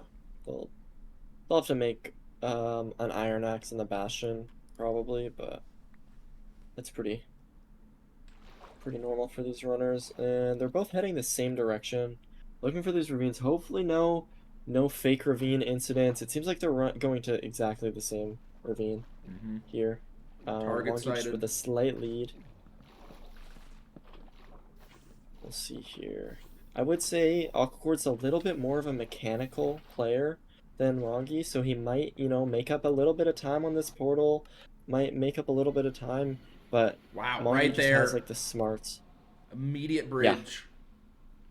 Yeah. On top of the chalice, Aquacord's grabbing some. Oh! He fell! And he's dead. No. Wow. Trying to get some extra blocks. He had 50 wooden blocks. Wanted to get some extra for working the bastion route. Falls into the lava. Oh, it hurts. I mean, it's just tough. It's so hard. You couldn't know. There's no knowing that that it's just a couple layers of netherrack there, but damn, how fast it can all fall apart. I mean, Mongi's just can play it safe at this point. We'll see how it goes. There's no hoglins. You know, nothing that you might usually find in a bridge that could cause issues. We'll see. Yeah. He sees Aquacord on the right side, just entered Nether, hasn't entered the Bastion. He knows something happened. just has to play it safe. And, I mean, he doesn't have a lot of pigs, to be honest. I don't think there's... there's, like, no pigs here, but, like, it's not a big deal. He's just kind of looting up this bastion, figuring out what the fort is. It's pretty standard here. Aquacord was just grabbing those extra netherrack because on bridge, when you do the route, like, you have to place your blocks in lava. Yeah. And so he wanted to, like, grab the netherrack so he doesn't have to place them in the lava, but then just a hole in the ground is just so brutal. And now he's gonna do the same thing again, but not walk into a hole, hopefully. Yep. I mean, is it possible? Maybe, like, how are these trades going? You're right, there's not a lot of pigs in there. Yeah. So definitely some time could be saved. There's time to make up. For sure. I think he's ready to go now. Yeah, looks like he's leaving. Has he spotted the fort? I think he probably spotted it. Looks like maybe Oh my God. landed Wait, in this lava is- here. Oh, nope. Oh, just makes the pearl. That would have been bad. All right, making some great distance now. I mean, yeah, it's in his hand. He's got 2 fish. I don't know if he has any more. If he has any salmon, finds a spawner immediately. Those pearls to this fort were amazing, by the way. That is... He traveled like 200 blocks in like 10 seconds. And is at the spawner low 4 now. Hitting this blaze. Yeah. This is good pace. Is it sub 7 pace? Are we gonna hit a blaze bed? Probably not. Unless he gets all of his blaze rods on this like next cycle. But definitely sub 8 pace. Maybe whipping out the best run we've seen all day. I think it was a high 7 was the fastest that we've seen. There's 1 rod. Yeah. There's another rod. He's got 5. Oh my God. Ooh, 6 rods. rods. He got the Holy, wall. it's happening. This is fast for sure. But I'm wondering, like, is he trying to aura farm, or is he just gonna play it safe? Seems like he's kind of, because he knows he's in the lead, right? But pops his first portal, low 5. That is good pace for sure. We did see. Oh, and buried. Oh, he blocks the water off. That was smart. Okay, a little bit of time lost there. And now it's all... How far is the stronghold? Let's see. Ooh, has through 2 eyes. It might be 600. 600. It's actually pretty close. I don't think it's sub 7 pace, though, because of this buried spawn, but... Definitely sub 8. This is a fast run. Yeah, Aquacord's at the fortress now too, but yeah, it's the same strain, same weather. Yeah, he's kind of making it back, but like just not quite enough. Longy's been playing this lights out. Oh my God, he's on cords. What a fast second portal split. We're in the stronghold. 623. Is that the portal right there? Oh. Looking for the portal room. Anything? Any spikes? He's not getting anything that he likes. Uh-oh. Oh no. Uh-oh. The worst nightmare possible. There's no spawner spike yet. Was that a spike? Aquacord's got his Back rods. this way. Yeah, Aquacord. Surprisingly, he's got it. Here it is for Mongi. All right, what kind of cycle is it? What are we looking at? Ooh, open spawn. That's always a good sign. And we'll see. 1-8. He's got to crank out right now. He's gonna have to bridge like 20 blocks. Cranking it right now. Can Mongi do it? Game 3 situation. Looking set up. It's the double bed. Yep, big booms there. And... Oh, arrow went through the dragon, but it's not a big deal. Boom. Finishes it off. Taking it home convincingly. Oh, it's sad to see it go that way, but what an impressive run. I think that's the fastest one we've seen all day. Yeah. 7:52. 7:51? Damn. Oh, dang. Wow. GG's. Mongi with the 2-1. What a match. Super unfortunate on the death there. Aquacord immediately booting up the replay. Wanting to watch it back. Jeez. Just wondering about this death. He's gonna rewatch it right now. Oh my god, look at that. One block. Oh, that's so unlucky. Oh my god. He's just replaying his own death. I mean, you got to wonder on how he's feeling right now. Watching it from different angles, rewinding, watching it back. I mean, this is just torturing himself at this point. But you know, you gotta look at your mistakes and learn from them. And this is a mistake I don't think he'll ever make again. But it hurts. I hope not. Yeah. Well, let's get them in. Let's see what they have to say. I'll pull them in now. Gentlemen, welcome. What a match. Game 3 situation. Mongi taking the dub. Congratulations. How are you feeling? Oh, sorry, I was muted. Thank you. I'm feeling really good. I'm feeling really happy, especially after last playoffs where I got upset round 1. That really hurt me, but now it's a good redemption, I think. A heartwarming comeback story. Mm-hmm. It was a clean play. A lot of good decisions being made. You clutched it out there. Congratulations, Aquacord. There was an incident there in Game 3. What's going through your mind? We saw you replaying it. How are you feeling? I just like looked away like a second too early. Like I just like started like looking away like as I broke the last block, and then there's just a hole under that one. That's like my fault. Like I should have been thinking that it's gonna be like 1 deep at some point, because like it's like surprising it was even like 2 there. I was like trying to get blocks for the route so it doesn't burn, but I just wasn't paying enough attention. I'm happy with how I played. I think I played the rest of the seed like really good. Like made up some time.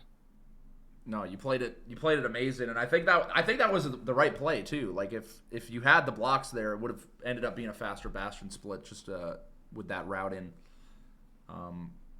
Mongi, did you realize immediately something was up? Did you change your play at all in Game 3? Yeah, no, it definitely took a second because it's like the Bastion's right there. I entered like. My first thought was like, oh, he's probably just farming netherrack. Maybe he got less wood. And then more time passed, and I realized, oh, he just died somehow. And I just know I'm in the driver's seat. I just have to play good enough to win. So yeah. And you clutched it out. No major chokes. Yeah. Yeah, very impressive. Looking at the bracket, you will be going up against V-Strid next weekend. What are you feeling about that match? Do you think you can take him? Are you going to be winning that? Confident? I mean, I feel like if I can take this match, I can take V-Strid. I've played V-Strid a lot in ranked. I know how he plays. We've played a lot of games. It's like a pretty even record though, which is scary. But he did say, I heard last match that he'd rather play me, so that definitely motivates me to want to win more. Prove him wrong, but yeah. Oh, sorry. I think I'll be all right. I had the song blasting. No, that's definitely a good story. Sorry, I think the music maybe played over what you said. My bad. It's a good song. No, I understand. It's a great song. I turned it down. We're good. But for those of you, if you guys didn't hear, V-Strid obviously was hoping Mongi would win, thinking he has a better odds of winning over Mongi. So got a little bit of a story there. It'll be interesting to see how it unfolds next weekend. But congratulations. Thank you all so much for playing. I know this is probably horrible timing for you, so I really appreciate you staying up late to play anyways. And I hope you had fun. And, yeah, any closing thoughts? You roasting It's this fine. one. I'm sorry. I Thank you spoke for over you. I'm roasting this sorry. one. Sorry. You good? All right. I was gonna say like about the late timing. Yeah, it's fine. I'm used to this time zone. Like it's whatever. Okay, good. Yeah, I didn't want you staying up too late. Well, GG's guys! Exclamation point race. Follow all the runners. Check them out. A lot of insanely talented gamers here. It's so cool to see them showcasing the consistency, the mechanics, and of course, huge shout outs to Silver for sticking by my side all day. Hope you enjoyed it as much as I did. It was a blast. Yeah. That was awesome. Thank you for having me. Yeah, of course. You will be playing tomorrow, so best of luck. Hopefully you can take it. It'll be cool to see you on the other side. And yeah, thank you guys so much. I hope you have a good rest of your Saturday. Any shout outs you want to make before we wrap this up?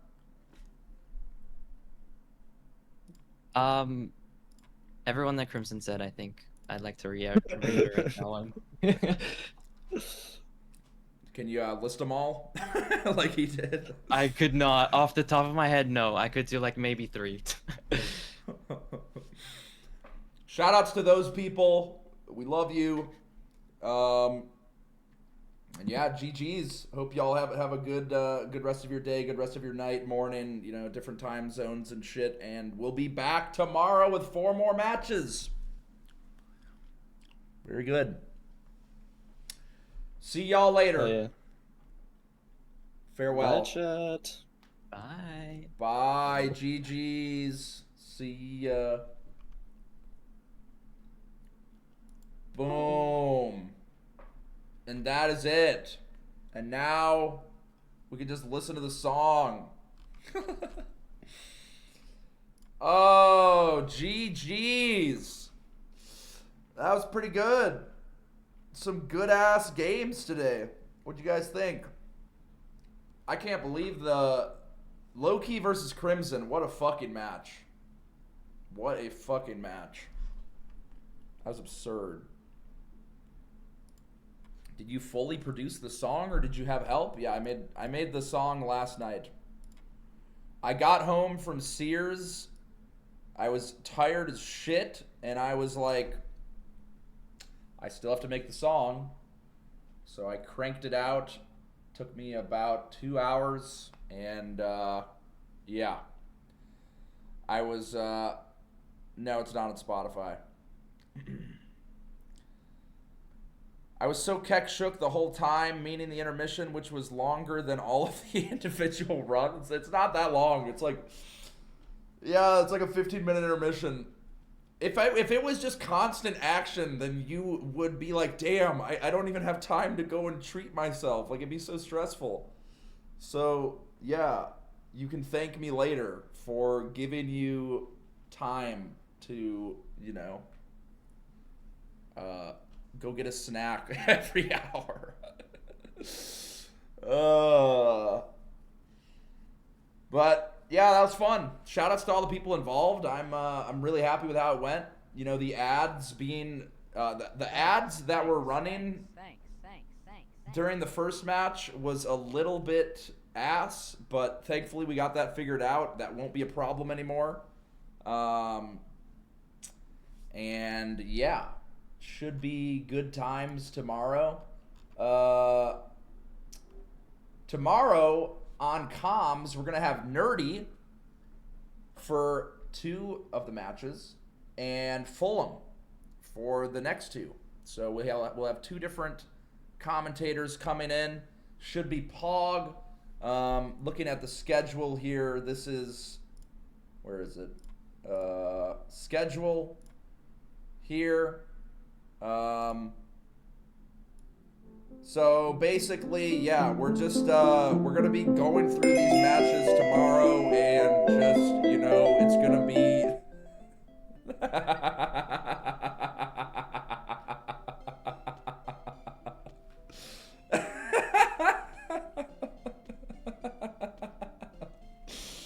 tomorrow we have 4 more matches, heavy hitters.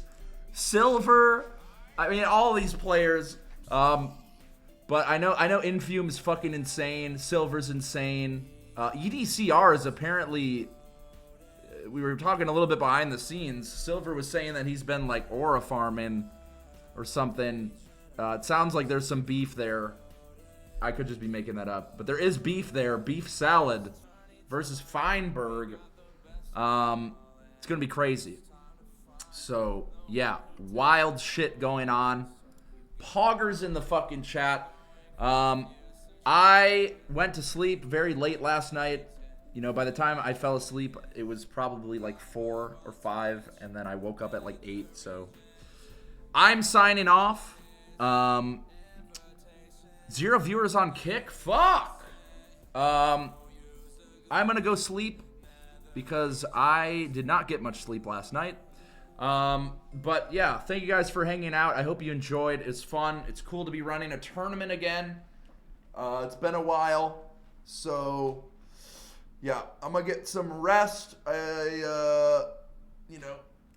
you for hanging out. Shit was Pog.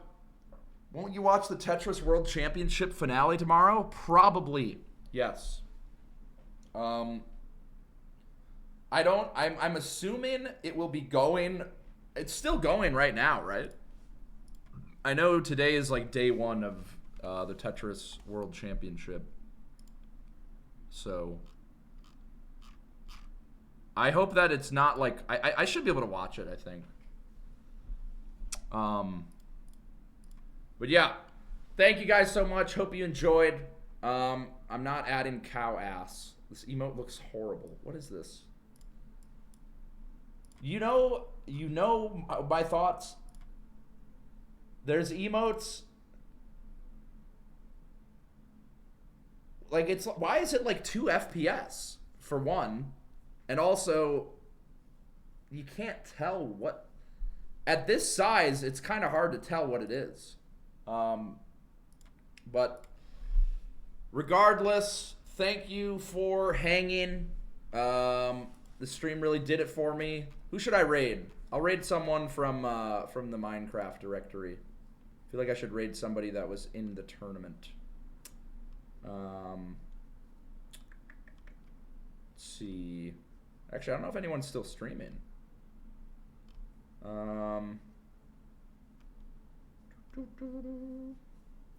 Is Silver streaming? Did he go live? No, he's not.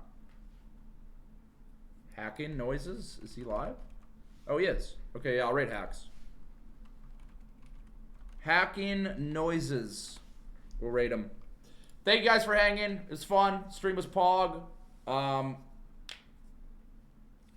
I will not stand up ever. I will be seated for the rest of the day. Peace out. Thanks for hanging. Shit was fun. Hope you have a good one. And yeah, shout outs.